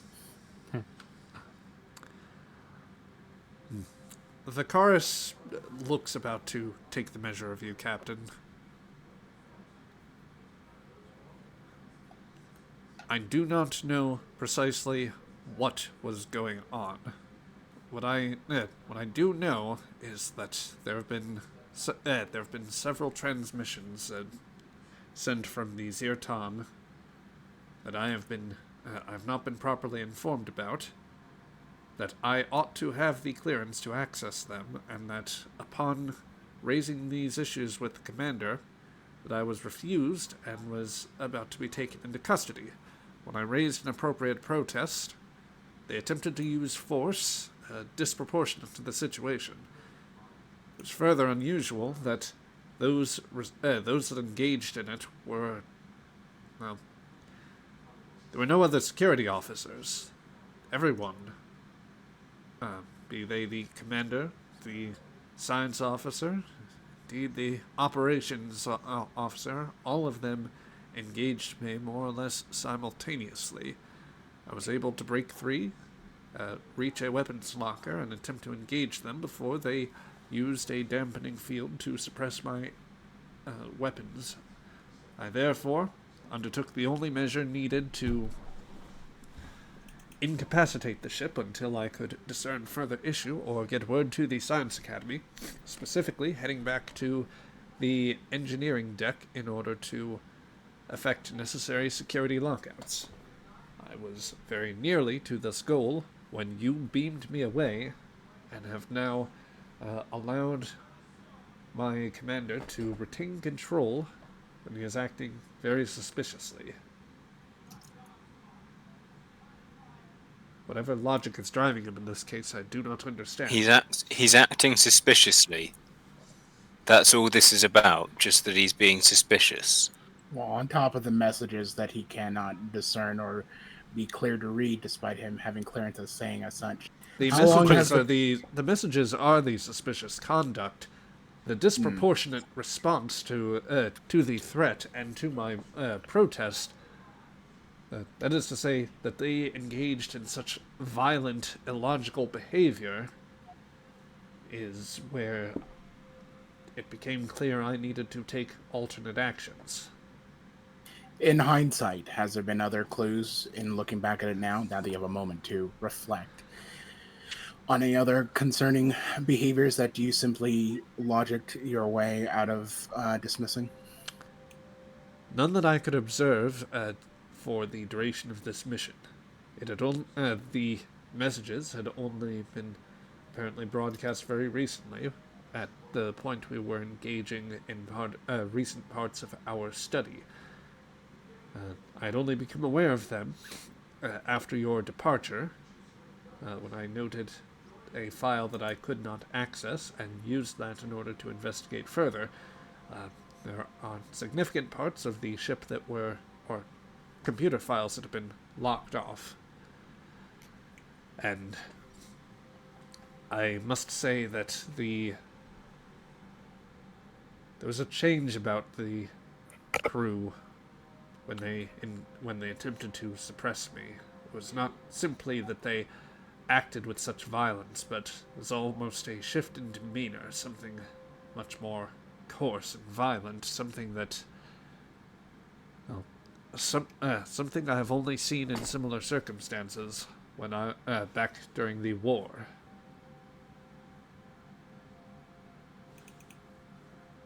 We need Elaborate. to insight check what he's saying. Yeah, also insight check. Okay. Well, I suppose I'll just call this base difficulty of 2 because, Vulcan. But yes, Captain and Shira, you may both roll. It'd be an insight roll, or if you want to roll separately, you can do that. Indeed, everybody could insight him then, and I'll just give it Let's to the insight. highest roll. Everybody insight. Let's do it. But Highest roll gets the momentum. I was about to ask if I can support, but I thought everybody rolled. Yep. Patel's on the bridge. I have an idea. What was the insight? Someone is lying on this ship. That would be insight plus command. Oh, thank you, sir. And Security does work too, though, so you are fine, Craig. can I yeah, use security as and well? it would be 2 successes nonetheless. Yep. And Can yes, I use Brian. security? Thank you. And I'm rolling 2 dice, right? Or just 1 to assist? Yes. 2 dice. 1 to assist. Okay. 2. Okay. Sharp, you aren't entirely sure, neither you, Romanov, as you're trying to scrutinize him, but Horn and Shira, actually, the looks that you are giving, from the looks you're getting, Your experiences, although they differ in terms of, like, Horn, you're just long-term experience in terms of studying different people, and Shira, your recognition of somebody who has seen much in combat, and that certain earnestness of a soldier explaining something very difficult that they went through and that they could not fully account for. The chorus appears to be completely honest with you. Oh. And Doctor, I will also say you are not entirely certain of it. No momentum off the task. Nobody got over the 3. Over the 2, yeah. Over the 2, yeah. Also, Patel, if you want to fire that idea in the Discord, we can... Oh, no, that was me joking about making an insight roll from not being in the scene. Ah, copy.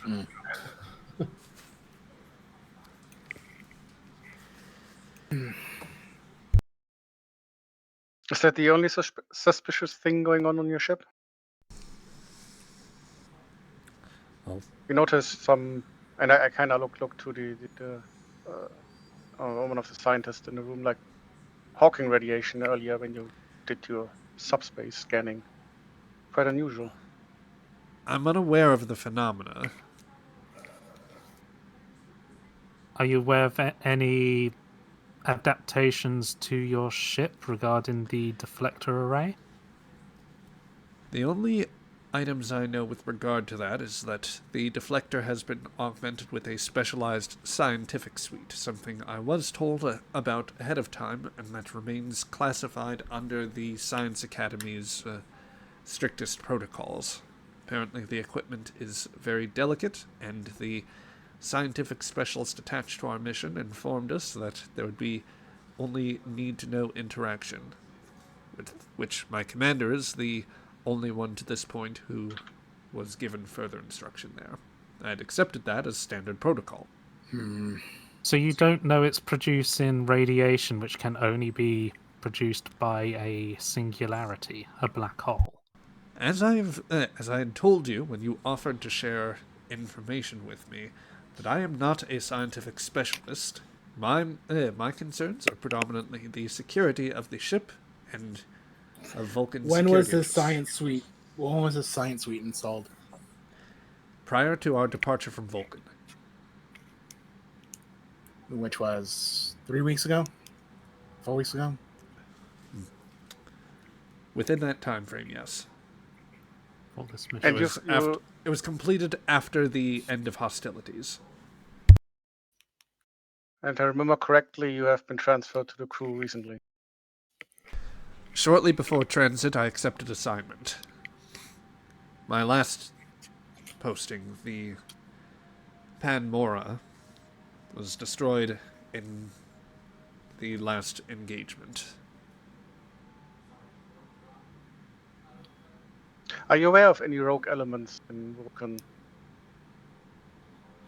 None. culture that would spawn such actions? The only allegation of any such rogue element had been by the High Command against the Sirenite minority.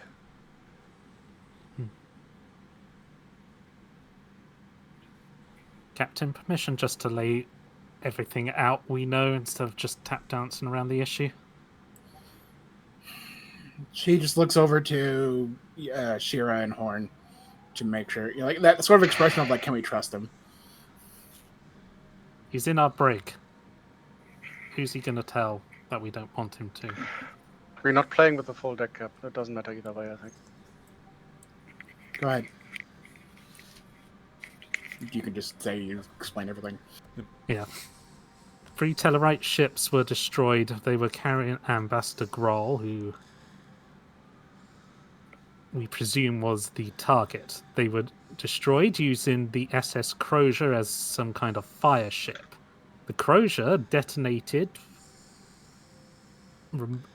probably remotely at roughly the same time your ship was running one of its scans. Coincidentally, a Rigelian freighter had just blown up had just scuttled and possibly compromised the USS Intrepid when your scans once more activated just now. Two ships exploding at the same time. Your ship activates its subspace scans. On top of that, the USS Crozier was an abandoned ship hoping to be picked up as for refitting and recrewing when it was missing, and has now appeared as such as the fire ship, as stated. So, It had no antimatter to begin with, to start off with, and certainly was not equipped with the armaments that certainly the defense fleet of the Telrites has suffered from. Our best working theory is that something on board your ship, probably housed in that deflector ray and causing all that Hawking radiation, is transmitting a signal which activated these ships' self-destruct sequences.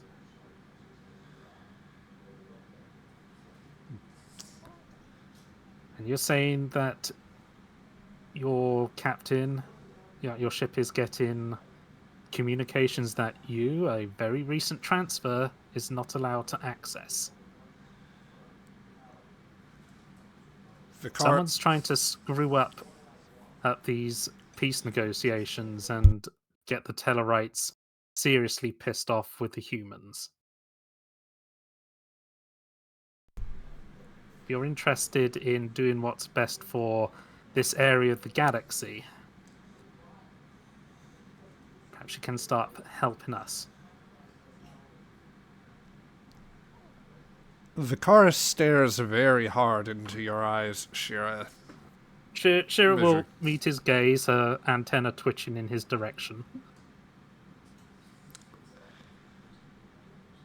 There is no reason that Vulcan should want to see war resumed at this stage. There is simply no logic to it. However, your suppositions regarding both the means and the particular timing of actions between my crew, although somewhat circumstantial, they do bear potential merit. What about another faction and we're not Vulcans? If not that, I do not understand who. But this clearly means that my mission has become imperative here, specifically to see to it that the Zerton is disabled at once, and that we find the answers.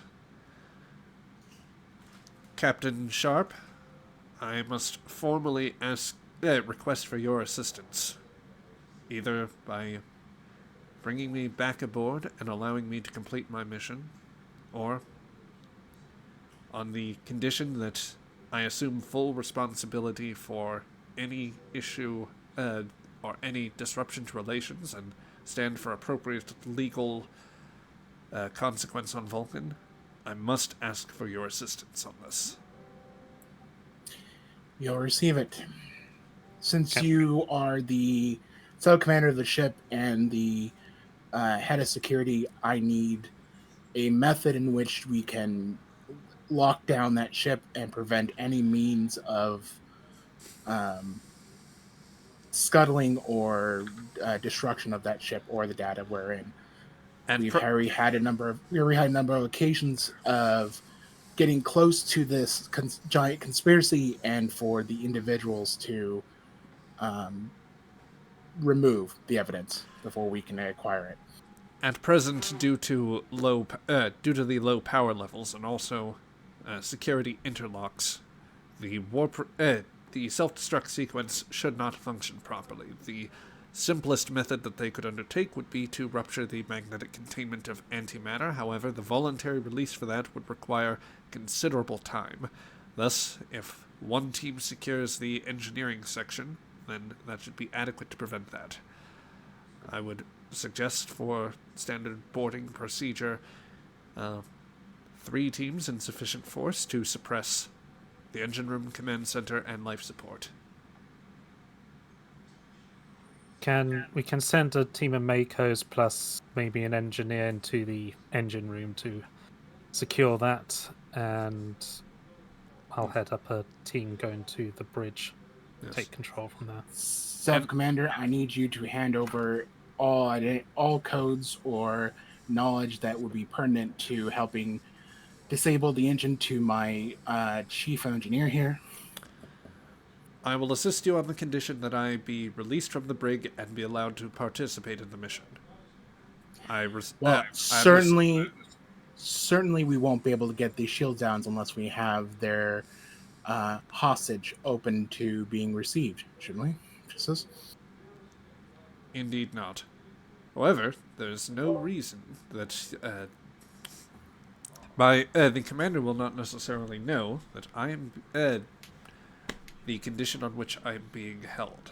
Therefore, you can still maintain your you can maintain this gambit, and I should be able to proceed with the assistance here.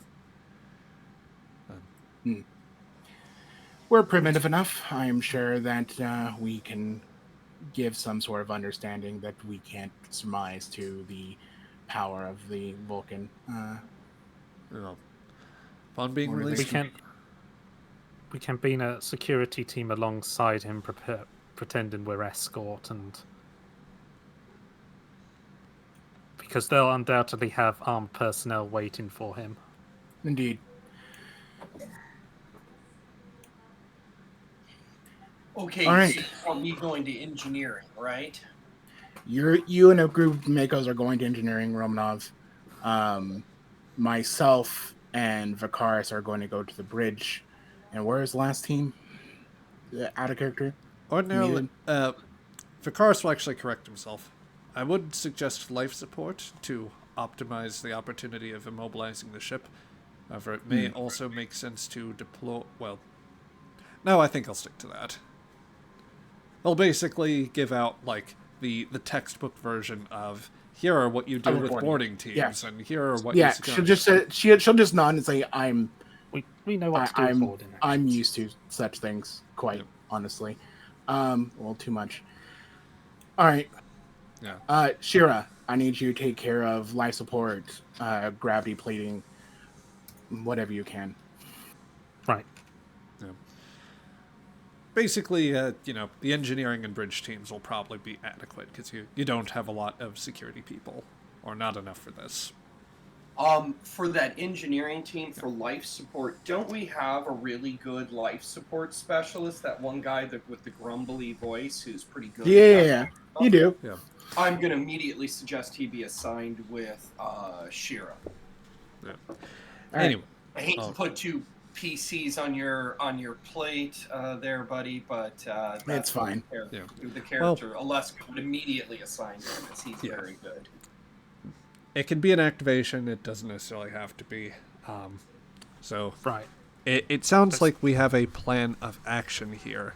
I do need to point out we are 21 minutes past the hour, so the question becomes: do we want to consider going longer and try to push through this, or do we want to say that we've done what we could here and call it for next session? Because it sounds as though we could be going into a combat scenario, and I want to shoot Vulcan, so I want to go to. I want to keep going.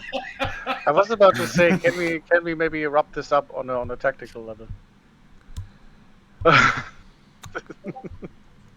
Also, how many Makos do we have? Because it feels like we have to treat every single person on the other ship as an active combatant with training. Yeah. Well, they also Makos are designed for such things. Makos are designed for boarding. Yeah, that's why I mean. Just we throw everything we have at them, and just stamp it out before it even becomes a fire. Yep. The Makos, anesthetic canisters, all the, I don't know, everything short of just beaming torpedoes on board and detonating them. Is that what I'm hearing? Yeah, basically. Also, Horn would definitely point out that worst case scenario, this is an open declaration of war. Okay, that's fine. Let's do this. No, not to you, to the captain. Oh, she was happy with that. Okay, all right. Let's see. Oh, we can have particle rifles, can't we, for this? If you I'm not wish. escalating this. That would be What? escalating. We're beaming on board a Vulcan ship. It's escalating. We had this discussion before. For some reason, it doesn't count as escalating if we do it. The GM disagrees. Who is combat capable? Yes. Well, Yes. yes, I know Romanov and Sheer are. Horn, are you combat capable? Not that good with guns. I can punch someone. Just a no then. I can punch you. You could try. And Lameth, you're not a combat dog. No. No, I can patch people up in combat, I guess. But I'm not really armed for combat. I'm going to put us on to intermission real quick. Anybody that needs a bio break, take like 5 minutes. Rest of you, talk amongst yourselves. I will go ahead and mute you. And for chat, we will be going just on brief intermission here. And when we come back, we will try to get through this last hour. And we are back on now, so let's cut back to the shot with the Aegis. Facing around to encounter the Zirtan. So about an hour has passed since you shared information in the brig with the Vulcan subcommander. You guys have learned much at this point, and you are looking to prepare your next very risky course of action. So we go to the bridge of the Aegis, where on the view screen, one Commander Tikol is... one Commander Tikol shows... so Commander Tikol will stare forward on the view screen, his face still somewhat severe, and will say, "Oh, Commander, I must say, I was not expecting to see you here. Has Colonel Sharp, Captain Sharp, made a decision?"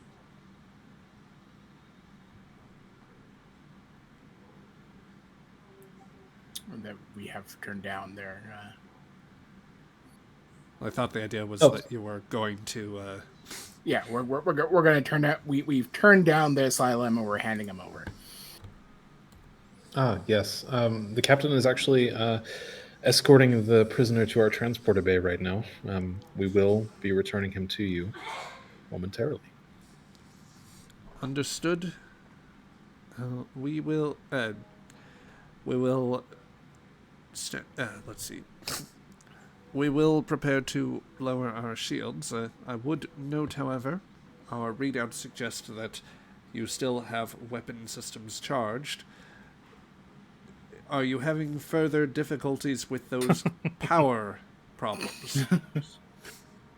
I think we've managed to clear them up now, and I look over at the nameless ensign at tactical, whom will at your glance will power down phase cannons and disarm torpedoes. Because they can have to lower shields for us to beam. Yeah. There. Our weapon systems are now offline. So noted. We will prepare to. We are preparing to receive the prisoner. He'll give a point off screen, and at that, another ensign, probably steward, just because she is here more than she likes to be, will give the indication that they are indeed lowering shields. Otherwise, just some extra that looks suspiciously like steward. I mean, it could be steward. Could be. Anyway. Let's see. So, back down on the... back down in the transporter room, like after the signal cuts off. Let's see. Shira, Romanov, Vicaris, and Sharp and the Makos are assembling at the transporter pad.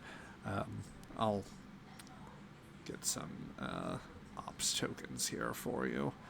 But yes, you are all. I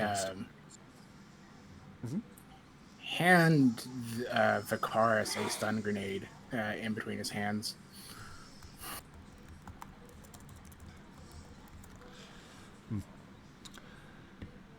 Oh. Because he's shackled. He's not shackled forward of him, right? He's shackled like an actual person who is frickin' incarcerated, like behind him. Yes. Yeah. I still believe, Captain, that we could have done so without maintaining this particular illusion. Possibly, but some momentary of I've learned that when it comes to Vulcanoids that it's the shaking things up unexpectedly that really discombobulates them. Very well. Let's discombobulate the crap out of them. Yep. And Lambeth is getting things ready with a medical team just to be in reserve. The Makos have staged up now. So Yep, everyone. into separate teams. Yep. Yep. Just to check, are we escalating to phaser rifles, or are we sticking to phase pistols here? We're just gonna stick to phase pistols. Okay. So, Vicaris' sidearm, I imagine, will be in your possession for now, Captain. Yep, with one or two Makos by my side, because obviously he needs to be Vicaris needs to be very well secured. Yep. And then just to expedite things further, comm line will come down from the bridge. Sirs, the Vulcans have lowered shields. They're reporting they are ready to receive the sub-commander. All right. She'll just be making sure with the Makos they understand. Weapons on stun, we want them alive. There should be 7 Vulcans in total. Don't stop stunning until there's 7 of them down on the deck plate. Make sure to keep every electronics as operable as possible. Simply disable, not compromise systems at your best opportunity. However, if life or death, you are free to engage as possible. And if you spot an alert that the ship's about to be self-destructed, or they're trying to wipe the computer core, alert Lieutenant Commander Romanoff as soon as possible. Yep. Transporter Chief also says, "All right, sirs, I have this ready to go. I've modified this as best as I can so that we can get as many of you over as possible. There is a chance that we might, like the transporter circuits might need some additional time in order to, actually process if we need to beam things back. I'm doing everything I can, including what we'll say are some off-screen modifications Romanov has already made, so you're good. You don't have to ask about that, Brian. You read my mind. Yep. The engineering team advantage was created for free, so they are doing their best here. But Hey, these are my people. beaming back will be complicated, basically. So it's like, all right, whichever team's going first, I have the pattern ready. I have the buffers ready now. All right, let's start up the smoke screen first. She would gesture with her pistol to Vicaris. All right. And then the lot of us will step onto the pad. Okay. All right. Transporting. As an aside, Zach, I made sure that while the handcuffs are on him, they are very easy. they can be easily popped off. Understood. Quick question: were you beaming? Your objective was the bridge, correct? Yes, myself, myself, Vicaris, 2 or 3 other Makos. Okay. Were you beaming? Were you aiming to beam directly to the bridge, or were you going to? Were you going to go to some pre-established rendezvous coordinates?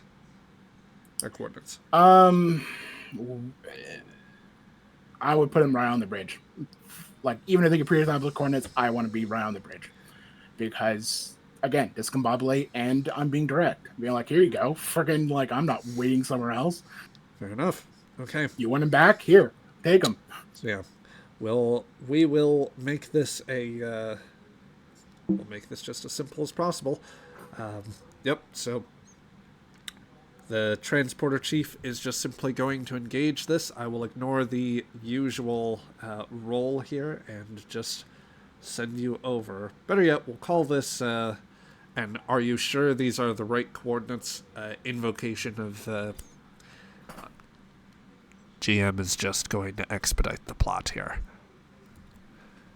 So the curtain of transporter energy appears before you, and you ready your weapons much as you can, and then find yourselves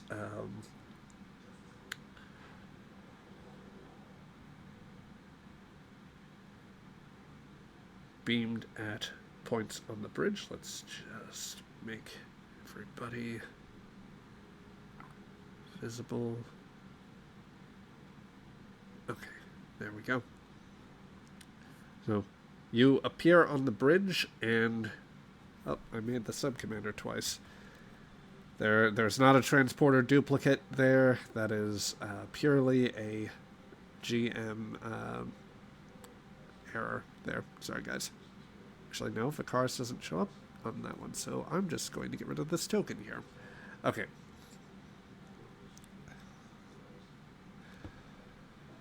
So yes, the sub-commander has beamed in. He appears to be partially, or he appears with his hands clasped behind his back with the braces. The Makos are around. The other Vulcans are turning to look at what's happening and rising from their posts. Commander Tikol is also standing. What is the meaning of this, Commander? I do apologize, but, well, us, Terrans like to be a little more direct. You wanted your sub-commander back. Here you go. Secured. This is highly unorthodox, but I will accept them. Now, remove yourself from my ship. Of course. Sub-commander, if you will, step aside so we don't actually scoop you back, because we don't want you, she says, with a casual kind of smirk. He will do exactly that. And then drop the grenade, because that's why I gave him the stun grenade for it. Okay, so with that, he's going to give it a quick toss. And let's just call this a quick control plus security on his part. Or, I'll allow daring. No, it's identical. It doesn't matter. Okay. So, Hey, nice. he scores 3 successes, generating you guys 1 point of momentum. And, let's see. The grenade would have an effect... let's see, that'd be... I want to say that is... that's like 3 challenge dice on its own, plus security. So I'm just going to roll 8 for Vicaris. Going to roll that again so that it works. Wow. Holy Damn. Really? Really? Holy crap. Wow. Is that 7 ones? Vicaris is nothing if not an effective soldier of the High Command. Incidentally, He's not the smartest guy. He doesn't know a lot about science, dude. He didn't pass, level 1 of, the level 2 of the colon R. And, I still... so, two things. I am going to take threat for this, actually, because there is an escalation cost of that, of 2 specifically. Yeah. Okay. But, it was effective, so Vicaris probably got it immediately behind the room. And confined area, or confined space at the bridges, I think that anybody who wasn't expecting that would have been impacted. You guys might have had the chance to, like... we're prepared. We're Makos. We brace. just brace, cover eyes, and draw with the other hand. Okay. That's how the captain showers every morning. Yep. It's... God damn it, Felix. Just a sonic shower, just a stun grenade. Oh my god. That is her setting. Anyway. Yeah, so that is... just double checking that. Yeah, that is 8 points of stress plus the effect, which is just area. So that kind of reinforces for another 9. That is enough for injuries across the board for the crew. However, that is where a talent is going to come into effect, as they all get knocked aside. But let's see. I do have to spend threat to create this complication. Mm-hmm.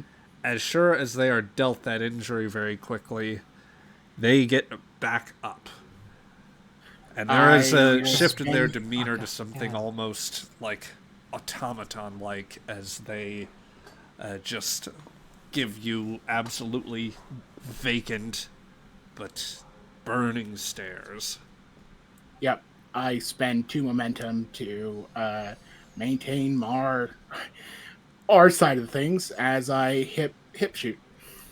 Okay, so that'll be control plus security, difficulty 2.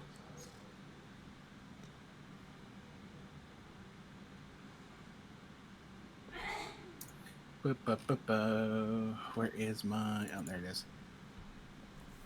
Control or daring, isn't it? Oh, it doesn't matter. Control and security is actually better. I'll spend 1 momentum to increase my die range. Yep. And then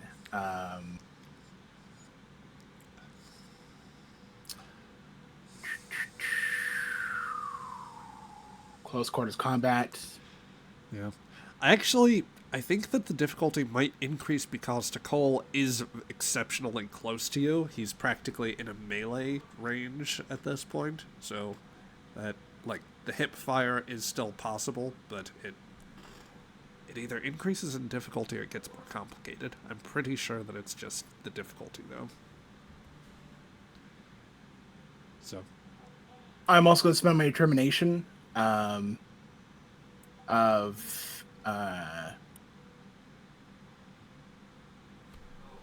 I don't start fights, I shoot them. I finish them.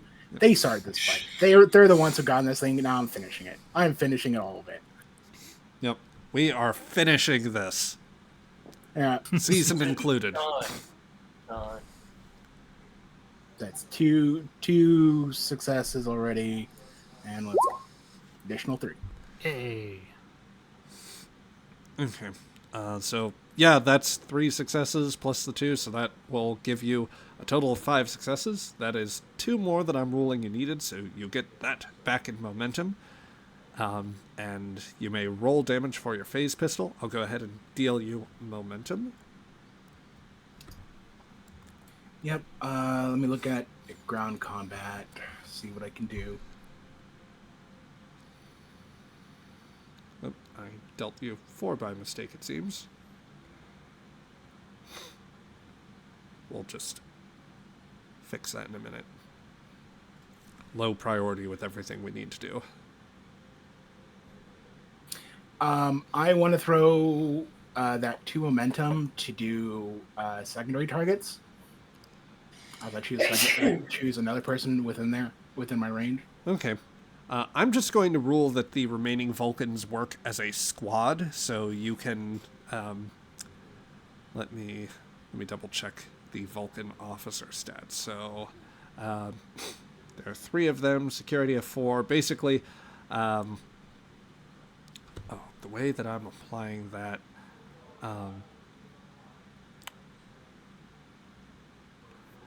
I'll say that they have a total of 4 stress between them, so there's maybe one that has 2 points, one that has, or the other 2 have 1 point each, so. All right.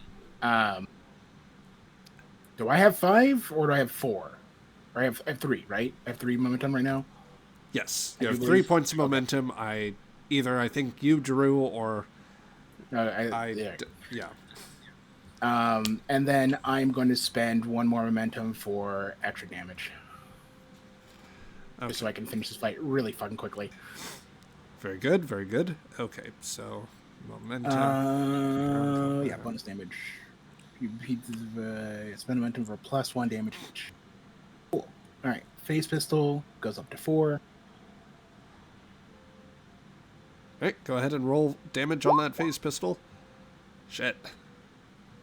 Okay, that is 2, 4, 5. 2, 4, 5, 7, 8, 9 points of damage. Yeah, shit. You fire off as the Vulcans are getting into range. The Makos, to be fair, are probably joining with bursts of their own, but the Vulcan crew goes down very quickly. And you have them all very heavily stunned.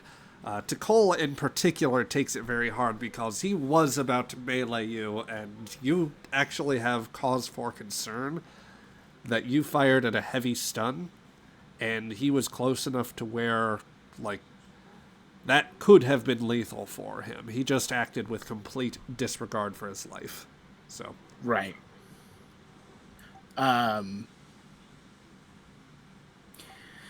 Yeah, she just hip fires like a freaking dead shot, and then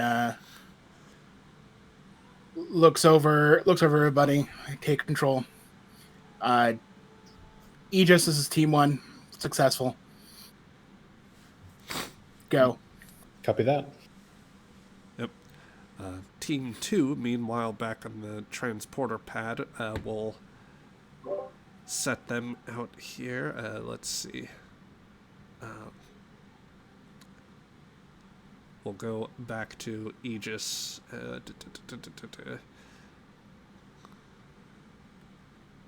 Juggling.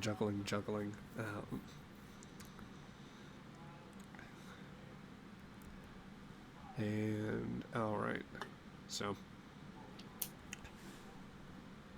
Sorry. Yeah.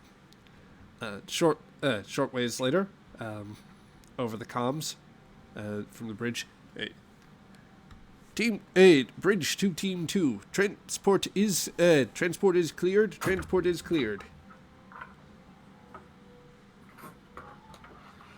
Let's go, Chief. Alright, sending you now, and the transporter system engages.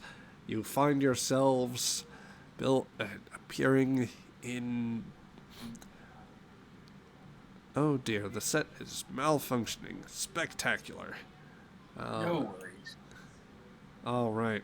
Well, since that's going on, we are just going to go theater of the mind on this. Go boldly where no one has gone before. Yes. The theatre of the mind. Alright. So,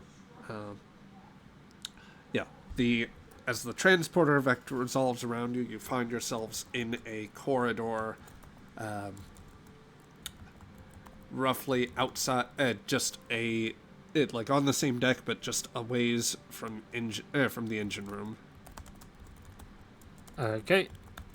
Sure, we'll lead the way to the door into it. Okay. the Makos array themselves around you and are like in breaching positions. Romanov, you're on one side of the Makos, with a Mako, and the other two are with you. We'll say too that like the engineer, well, The dwarf-like engineer is there with you. yeah. So in the moment that you breach, you clear into the engine room, and you find that there are only a couple Vulcans in the vicinity of the engine room. Stun them, right? Yes. Yeah, just shoot first, ask questions later. I will Absolutely. expend 2 threat. As you attempt to open fire, you find that your weapons are not. You find that your weapons are not like no energy is being produced from them. There's a slight buzz, if anything, to suggest that there's like they aren't working properly now. Oh crap! Hand to hand, Hand to hand. Shira will draw her Ushantor. There, I provided some theme music there. There we go. Yep. The 2 Vulcans that are at their positions produce what could be generously described as non-standard engineering equipment. In particular, the Vulcan Lurpa, that is to say, the staff-like weapon with the with on one end the sort of the half-circle blade, and on the other end the very thick pommeling type thing. But yes, they rapidly close the distance with you, and let's see, just moving us off the theater of the mind. So, yep, you guys are now in combat. You get the first move here, and let's see. Sorry, roll 20 is being really sticky at the exact wrong time. I am sorry for that. No worries. Here we go. So we've got that. And we'll say 2 Vulcans approaching you, their expressions going just absolutely blank, as they seem only just committed to whatever task. In this case, attacking you. So, who's going first? Okay. Shira will. All right. This will be daring plus security. Daring plus security, okay. I will buy a extra dice with a point of threat. Okay. So that will be 3 dice rolling here. I've got focus in hand-to-hand combat. Okay. So let's roll that. All right. That will be 3 I successes. don't like that 0, so I'm going to use my bold security talent to re-roll that. Okay. That's better. All right. The other Vulcan will engage you. And they will... Oh, well, they're... No, that doesn't work. Yeah, that's weird. That should be at least... There we go. They score 1 success to your 5. So, suffice to say, they do not win the combat. Shira, roll damage and tell me, are you going for this with lethal damage, or are you just aiming to incapacitate? Aiming to incapacitate, so, slashing at their hands to make them drop their weapon, going for joints, but not going for killing blows. Okay. It does have the vicious 1 thing, so I'm trying to remember what that does. Your effects will have 1 additional point of damage. Cool. Okay, let's roll that. I don't like those 3 zeros. I'm going to spend a point of momentum that I got from that roll to re-roll those 3. Okay. Let's see. I think that Yeah, I think that... Okay, we should be... I'm just making sure that I have this tracked properly. I think after all is said and done, we should have 4 points of momentum now on the board, because there was a couple extra that got sent to you, but we... Well, Shira obviously did very well, so... Let's see, that's There you go. 4, 5, 7. What did Vicious do again? Sorry, I've got... It adds 1 to all of the effects. So that's 8 points of damage from those, plus that would be 11. That is enough to deal an injury, which I will say just, you firmly are able to cut along the arms in a manner that will force them to be disarmed and, otherwise, follow up with an appropriate strike to send him down. So that's 1 Vulcan down. The other will attempt to come to his compatriot's aid and try to go in for an attack of their own. I will use the point of threat you supplied to roll an additional d20 in this attack. Ooh. They score 5 successes. That's a good one. I'm gonna use my determination on this. Proud daughter of Andoria. Because no Vulcan's beaten me in hand-to-hand combat today, to score 2 automatic successes. I'm going to give you a point of threat to get an extra dice. And let's see how this does. Okay. That's still 5. I don't quite like that, do I? Because that would... The tie would go to the defender. Or rather, the person taking initiative, so the offense. Yeah. I don't like that, yeah. So I'm going to use my talent, the Ushan, to re-roll my entire dice pool. Because when I'm in hand-to-hand combat and I have bought a die with threat, I can re-roll. So let's see if that does any better. Doesn't. Poo. Let's use bold security for one last thing to get rid of that 0. Oh well, there you go. There's no threat generation at the very least, but that is a successful strike. As they go in to attack with their... That was 1 off. Oh well. Okay, and that is 3, 4, 6... plus another 3 from Vicious 1. That is going to be a total of 9 points of stress, which should be enough for an injury. That it is. 1, 2, 3, 4, 5. They're... I think I'm... just to keep things simple, they're going to go in for, a very rough pommel strike to, just knock the wind out of you. But that will... Also, they have knockdown, so you are sent prone, Shira.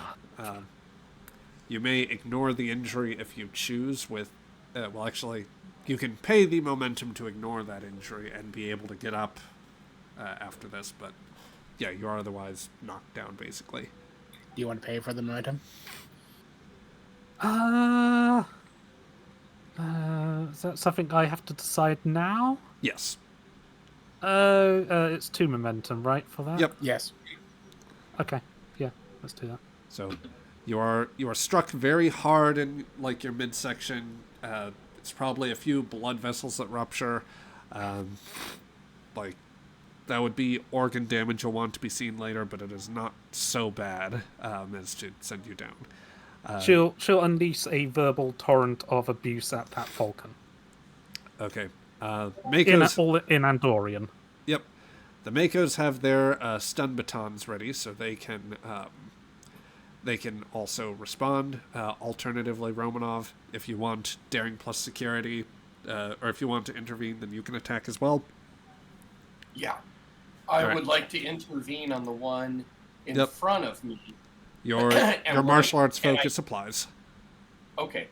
And what I'd like to do is just basically flip him into the Marines because they have something for him, which is 3 stun batons. Is he looking that he's going to move on me next, right? Yep. Okay. Then I want to move forward slightly so there's space behind me. Does he have a staff? Yeah, he's got the same LARPA style weapon. Basically, the thing Kirk and Spock fought with in Amok time. Okay, great. That's wonderful. Staffs have a disadvantage, which is if he wants to remain in the control, he's going to strike at me. And what I want to do is just keep the circle going because Sasmana is a lot like, Tai Chi, and just keep that thing spinning. Fair enough. And then help him right into the Marine. That would be my goal. And since you're rolling him towards the Marines, I'll have them assist you, daring plus security. So that is a 2 that you get if you score successes. Okay, great. Otherwise, do you guys want me to spend a momentum on this? We have very little momentum, and we may need. Go for it, my dude. Yeah, go for it. Go for it. Okay, I will spend that momentum then. All right, a point will give you an additional die. Focus is used, and here we go. 3 dice. Okay, and that'll go against the Vulcan officers. 2 to attack. So that'll be. Give them a roll. All right, so.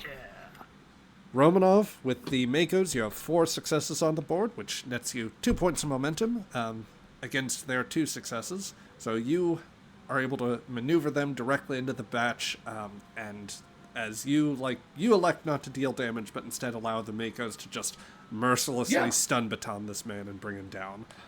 Meet my Mako friends. Me, my little Mako friends. Yep. Panda, would you care if I give voice to Yeah, go ahead. Leighton? He's a growly dwarf-like guy. Yep. So Leighton, who has been in the bunch and appears to have lost his image for whatever reason. Sorry about that, guys. He never had it. He actually never had it. Leighton will run up to what he deduces to be an environmental control console. I'm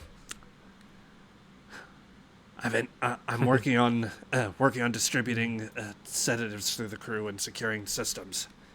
Absolutely trust you, Leighton. Go for it. It's a section I can't access. Is the second Vulcan definitely down? Yes, I'm just going to rule by virtue of Mako dogpile fiat. That's perfectly fine. Shira will get on her communicator to the captain. 2 Vulcans down in engineering. Engineering is secure.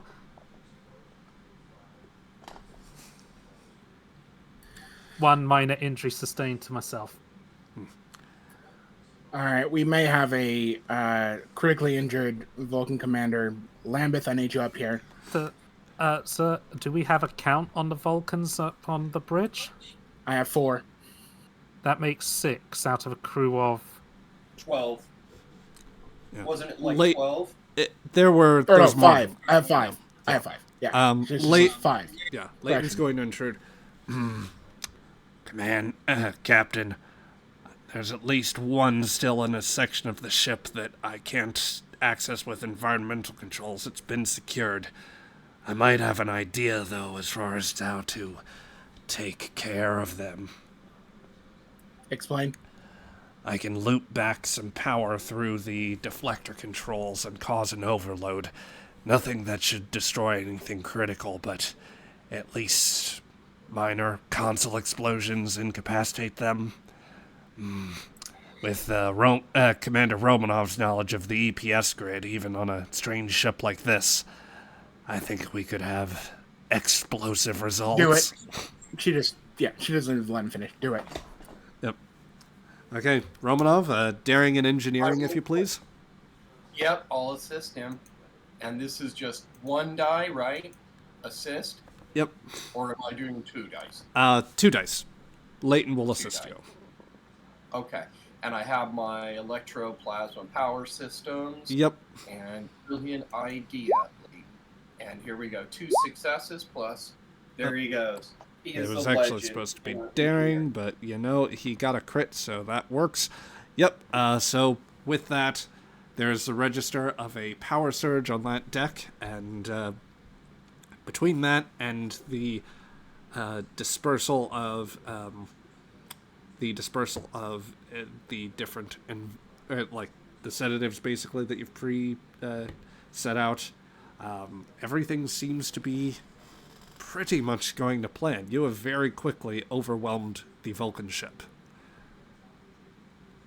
Through the rebreather, she'll just say, all right, Lambeth, I need you up here. Yeah, The Lambeth commander sees materializes. Yeah.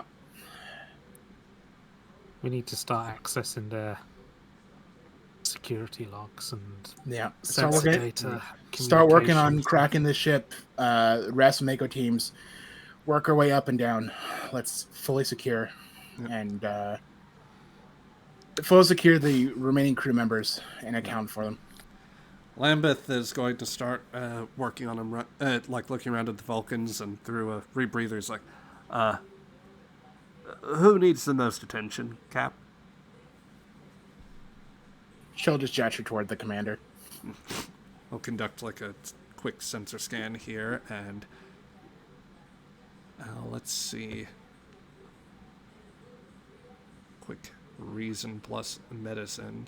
This will actually be crucial.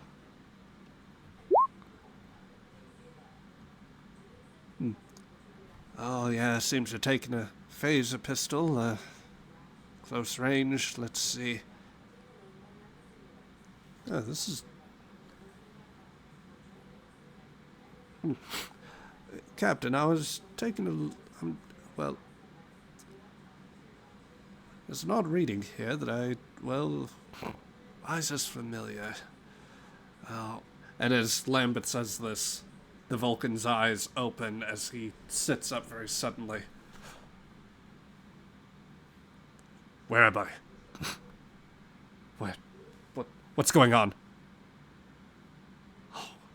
Her eyes squint. What? Commander?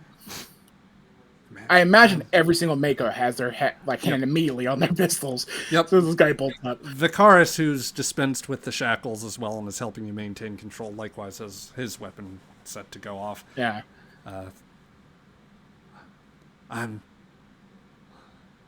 Oh God! What? By the elements, what am I doing here? Oh. Commander, it's a very long story. I would like to hear more about what's going on, but right now I need your command codes. I don't. He closes his eyes, squinting. His face has become flush with confusion and expression. I don't remember that. I remember. I remember. You have to help me. Is he? Yeah, he just like. No, he just raises his hands in like a plea, absolute terror on his face. You have to help, please. And he just, his eyes suddenly go wide as it goes vacant, and Lambert says, what the hell is going on? Some sort of neurological overload. And the scanner, as Tikal falls back, he's gone, Captain. She frowns. Keep the rest of them sedated. Yeah, keep the rest of them sedated. I don't care how you do it. Keep them down and out, and make sure there's nothing but low brain function. Right now. Yeah, sure. And Lambeth will start busying himself about the bridge. She will signal to the comms. All teams ensure that every single crew member is completely unconscious. Do not let them regain consciousness at any point. I repeat, do not let any crew members regain consciousness at any point. Alaska, could you turn off the dampening field in here so we can use our pistols to stun them? Absolutely. We'll take down the field. It just in here. Yep. As all this happens and you're trying to sort things out back on the bridge of the Aegis, it sounds as though control is being steadily shifted back on the bridge. That Crichton will then jump in with one additional report. Sir, I'm getting a signal, and wait, Conley, are you seeing this? Yeah, proximity warning, sir. We've got an incoming ship coming through at warp. 2 ships, actually. Do you have identification? Identifying. Sir, sensors read it's the Enterprise, and it looks like they Kumari class cruiser is alongside them, both approaching at high warp. Estimated time to arrival?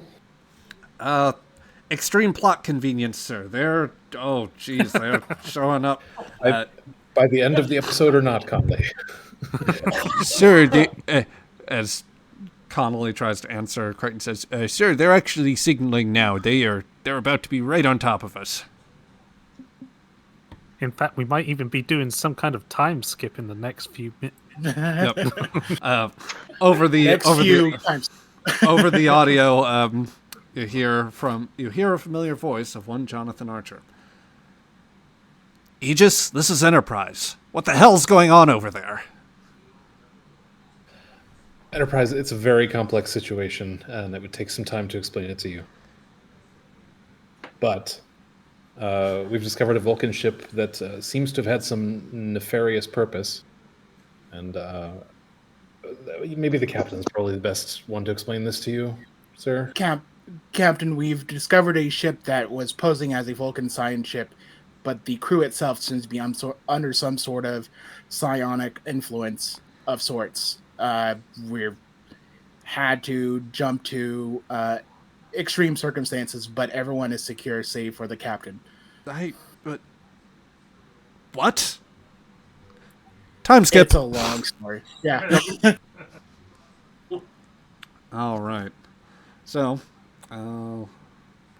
let us set up some time later then, and that's where I put that photograph.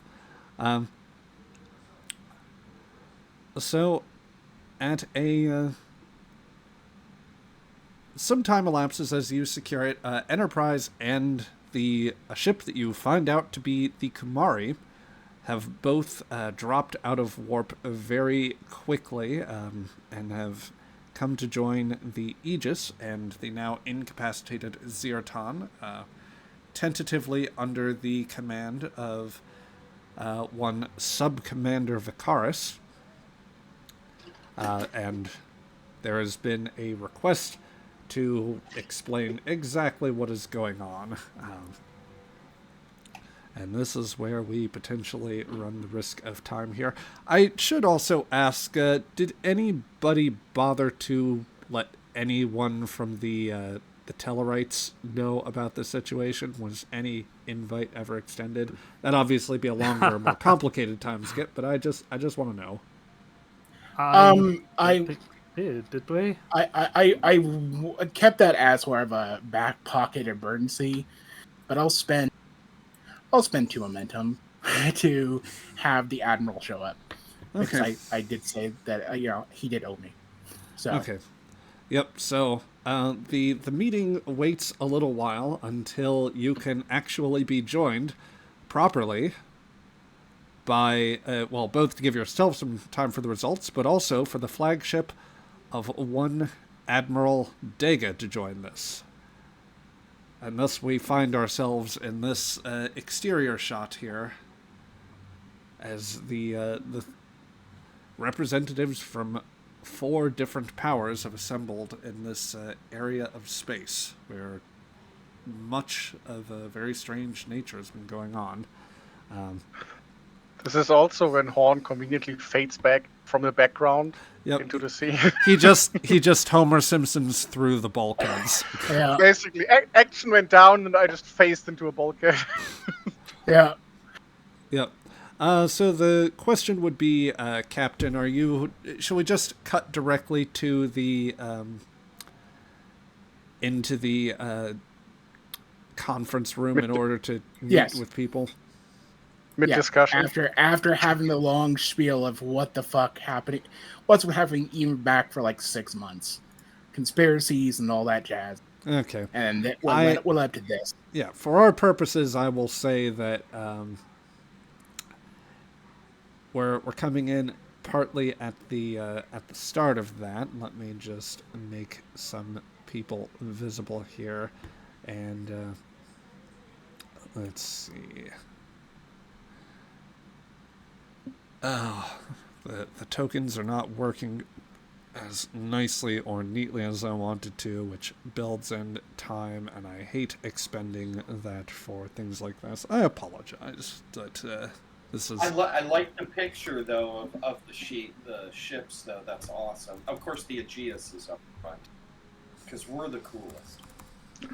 Man, this will be a confusing debris field for whoever finds it. Yep. Just wait for the next First the Vulcans fired, and then after the Vulcans, the Terrans. But then when the Tellarites shot them both. I don't. It's like that Dear Sister Saturday Night Live sketch. Yeah, that was a great skit. Yeah. What you say? What you say? Yeah, I'm not even going to attempt personally. Where the hell is Dega? There's absolutely no excuse for him not to be here. Okay, so let's see. Likewise for Shran, his token also needs to be here, and God dang it. Okay, so here, I'm going to do this a much less pretty way, just to phase in all of the tokens, which I apparently have to do one at a time. Even better. Okay, so just to set the scene, matter of fact, I'm going to at least make this visible.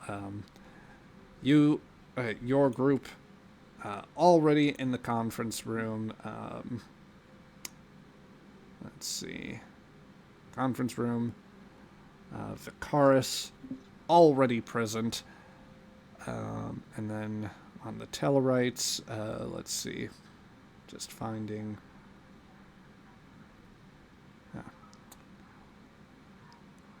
There's Dega, who needs to be cut down to size.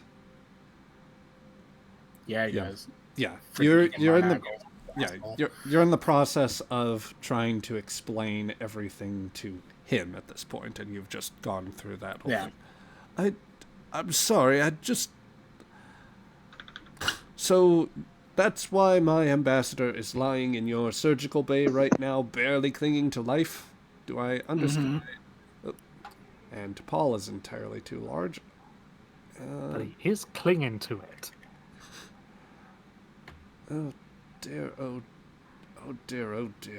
I've just... Captain, we really need to stop meeting this way. I completely agree. But I trust you versus any other admiral amongst your fleet. No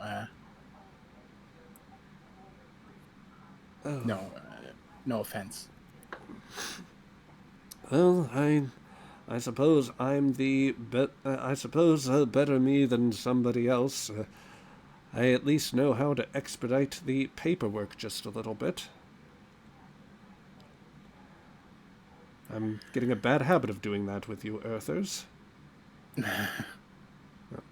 Speaking of, at that moment, Crichton will report that Crichton will. I'll say that Crichton actually steps in from the room separately, and that he tells you that the delegation from Enterprise has arrived, as well as Commander Shran.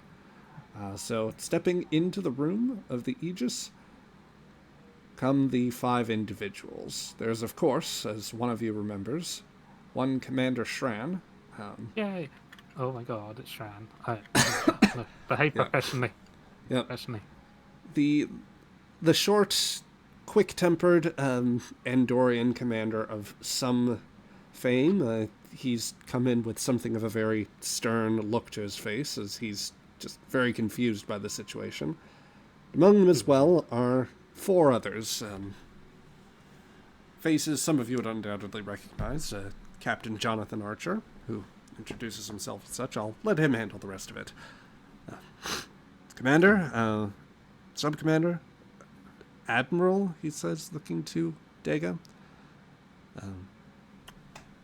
Well, I imagine Colonel Who's the Sharp... Andorian guy with the beard at the end of the table? Oh, he's somebody who shouldn't be here. Why is he still He's a here? surprise guest that will be important later. Who's the extra there? Yeah. Well, he doesn't exist anymore, but as to the remainder of my crew, Archer says, this is my chief engineer, Charles Tucker III,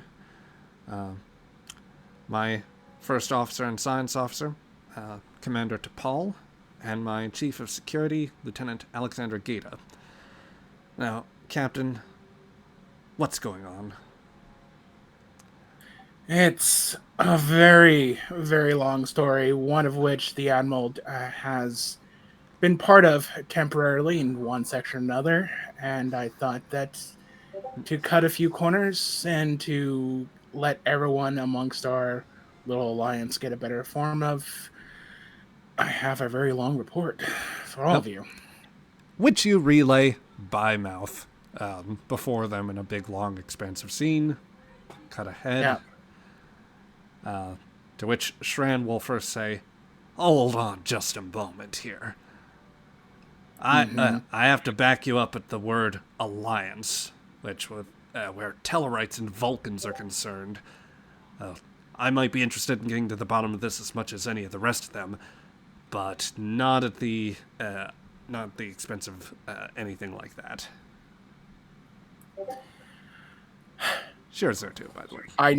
I know when it comes to diplomacy that such word and the current temperament that such words are a bit extreme, but there is something that this conspirator, whatever force is out there, is trying to do is to create fractures within the Alpha Quadrant, and certainly is hoping that we stick to these temperaments that they have further aggravated to get the better of us.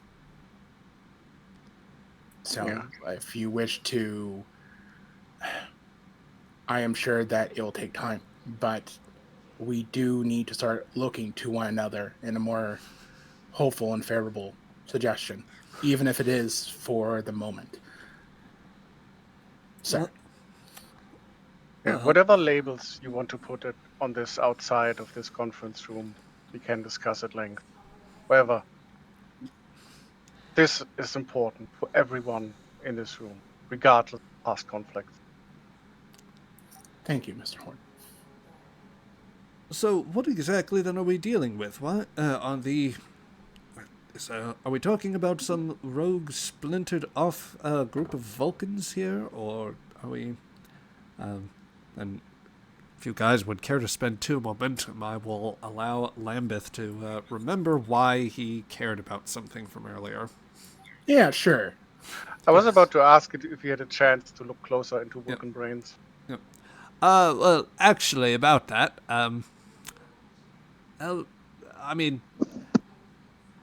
go ahead. Kind of Vulcan, but also kind of not in a sense.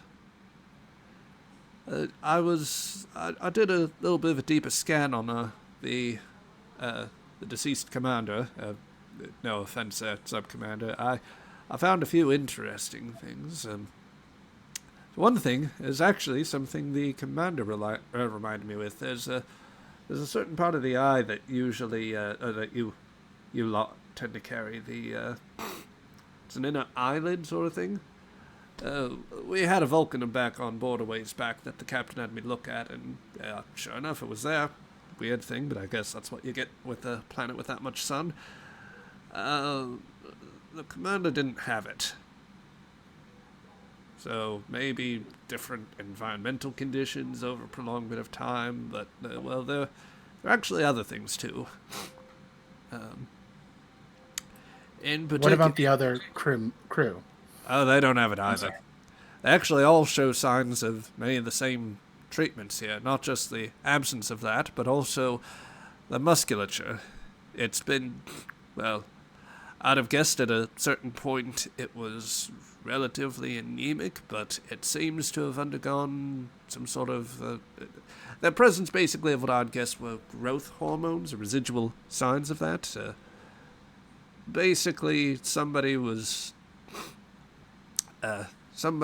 quite as filled out, or maybe was not on a terribly healthy diet, possibly even starved, perhaps, and then they got some injections, and they did okay for themselves. Till they died, I guess. There's a very peculiar expression on Sharp's face as she listens. I see. Well, there you have it, Commander. She looks over to Trip. Yeah. Someone or something has been having either a cousin or special cousin or something of that matter, using these as agents. Someone is psionically using individuals amongst the Vulcans or sister species of the Vulcans to cause chaos. Whoever they are, I have no idea at the moment. But they certainly want something to do with us. All of us. Well, that sounds quite dreadful, and I will have to note that to my government, but I will do so once I have the ambassador back on board my ship and we proceed back towards Tellarite space. Good luck with your conference, if it is still going to happen, Dega says. If there is anything, Admiral, I think you should help out with that conference. Even with the compromise. I don't see much of a reason for us to get further involved. We were really only there to help you as a goodwill gesture, and, well, from what you're telling me, you at least allowed one of your ships to be taken to blow up one of ours. So, at this point, I think it's better just to cut our losses and get out of here. I've certainly have done the same in other situations, but yet I chose the higher road. If you wish to go down toward grunting amongst the dirt, Admiral, she says with a pointed glare. Well, use what words you wish. They don't particularly faze me, and I know when expediency is necessary, as your commander will undoubtedly remember. Someone more stubborn like Clochon might have been willing to stick this out, but I frankly don't have the time for it, so I'll be taking my ambassador and leaving. We'll see you on the table soon enough. He'll just barely acknowledge as he steps out, to which Shran will say, "Typical Tellarites," and I don't much like the fact that we have to partner with some amount of Vulcans, which who's to even know how many of them we can trust now that we know that there's even some different type of Vulcan that's causing all sorts of outrages here. Frankly, I can't tell the difference. Who says they're not also influencing Andorians? I'll just eye you, Horn, and if Saral had said that, then it would have definitely led to a punch, but he's just... Yeah. You said I would have accepted it either way. You said T'Pol is here, Yes. right? Yeah. I look over at her and I ask, is there any known cases of people missing the inner eyelid? I thought that developed as a result of the ancient wars on Vulcan. Your understanding of our history is correct, Commander, T'Pol rejoins. I don't know why this is happening. But there must be some tie to them. some tie. I wouldn't be surprised if this is just some sort of quirk of Vulcans out on colonies elsewhere. I don't know. It really doesn't matter in any case, because at this point, it seems like there's some sort of disruption of the peace process, and I'll be damned if I don't take this back to the High Command. Commander? Sorry. We do at least have some evidence that this was unexpected and it might just be a small faction. She'll point to, get his name, the Vulcan who actually helped us. Yeah.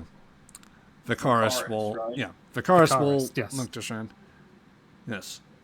I don't particularly care for your assertions either way, Andorian, but I see no logic in continuing the conflict. Maybe you should have reviewed the logic of starting it in the first place. Enough. She just slams it on the table and stands up. I have spent the last 7 months trying to tie down and keep at bay this thing, and I apologize that I could not stop it when it came the most unfortunate. But the last thing we need is for pointing fingers and trying to saber rattle more and helping these people out for more atrocities, more mistakes that we could have made in the long run. I appreciate and respect you, Commander Shran. You are a noble warrior and certainly have the shoulders to bear the times ahead of us. But I'm asking you to bear just a little more tolerance, especially when we have enemies that wish for you to lose your head.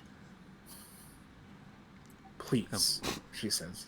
Yep. As Shran looks angry and Vicaris has taken a noticeable step towards the table, Archer says, "Look, tempers are running a little high at the moment. Perhaps we need a moment to cool things down and just reset here. There's a lot to take in here, and I think we've got some work to do." Shran and Vicaris will both deflate as much as you could notice either of them, which is obviously more pronounced for Shran. Sharp maintains standing and eyeballs like that. The Mako sort of stance of like waiting for the other one to back down before it's slowly backing down herself. All right. Well, Captain, would you be amenable to a break here? Of course. All right. We'll return to 1 hour. So, with that break, Vicaris and Shran will, at separate intervals, leave the room as they ponder things, or they may hang around if any of you would like to at least say your characters are interacting with them. I intend on keeping this very brief, just because we are pushing time seriously. Would anyone like to engage very briefly with one of the other characters in the room at the moment? You know who I'm interacting with, and I go very, very last. Yep. Very, very briefly then, Eula will approach Shran.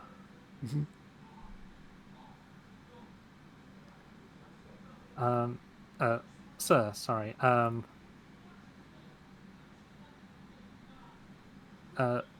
Lieutenant Tom Chalker. Oh, yeah. I think he's moved up to my senior weapons officer. What about him? He's a important friend, but I've not been able to, gallivanting around on a Starfleet vessels and been difficult to keep touch. You see, there is visible relief pouring off Shira. I'm sure a meeting can be arranged, or we can take some time to give you a few moments' leave. Thank you. Thank you. Just about every guardsman has earned a moment to breathe. Yes. So, With that small aside taken care of, anybody else have other characters they want to do? Besides, I know Sharp, what you have in mind? I want to do one to Paul. I want Okay. to walk over to Paul. Yep. Any particular words exchanged, or just establish you are doing? I'll greet her. I'm going to greet her in Vulcan, so she knows that I speak the language. And then in Vulcan, I'll just quickly ask her. I'll say, the key to this may be the biological evidence. I'm no expert. I'm an engineer. If the supposition that was proposed that this is just a adaptation from Vulcan Vulcan outposts and colonies is true, then can you speculate how much time it would have taken in terms of generations for the inner lid to disappear? This to me seems not possible in the time frames, but I'm no science specialist. Yeah. So, T'Pol will ponder this, and she'll say it'll require more in-depth study and review. So, but something she'd definitely talk with you about further. Fair enough. In the season gap, we'll say. So, anyone else? While we still have people on hand. Not really.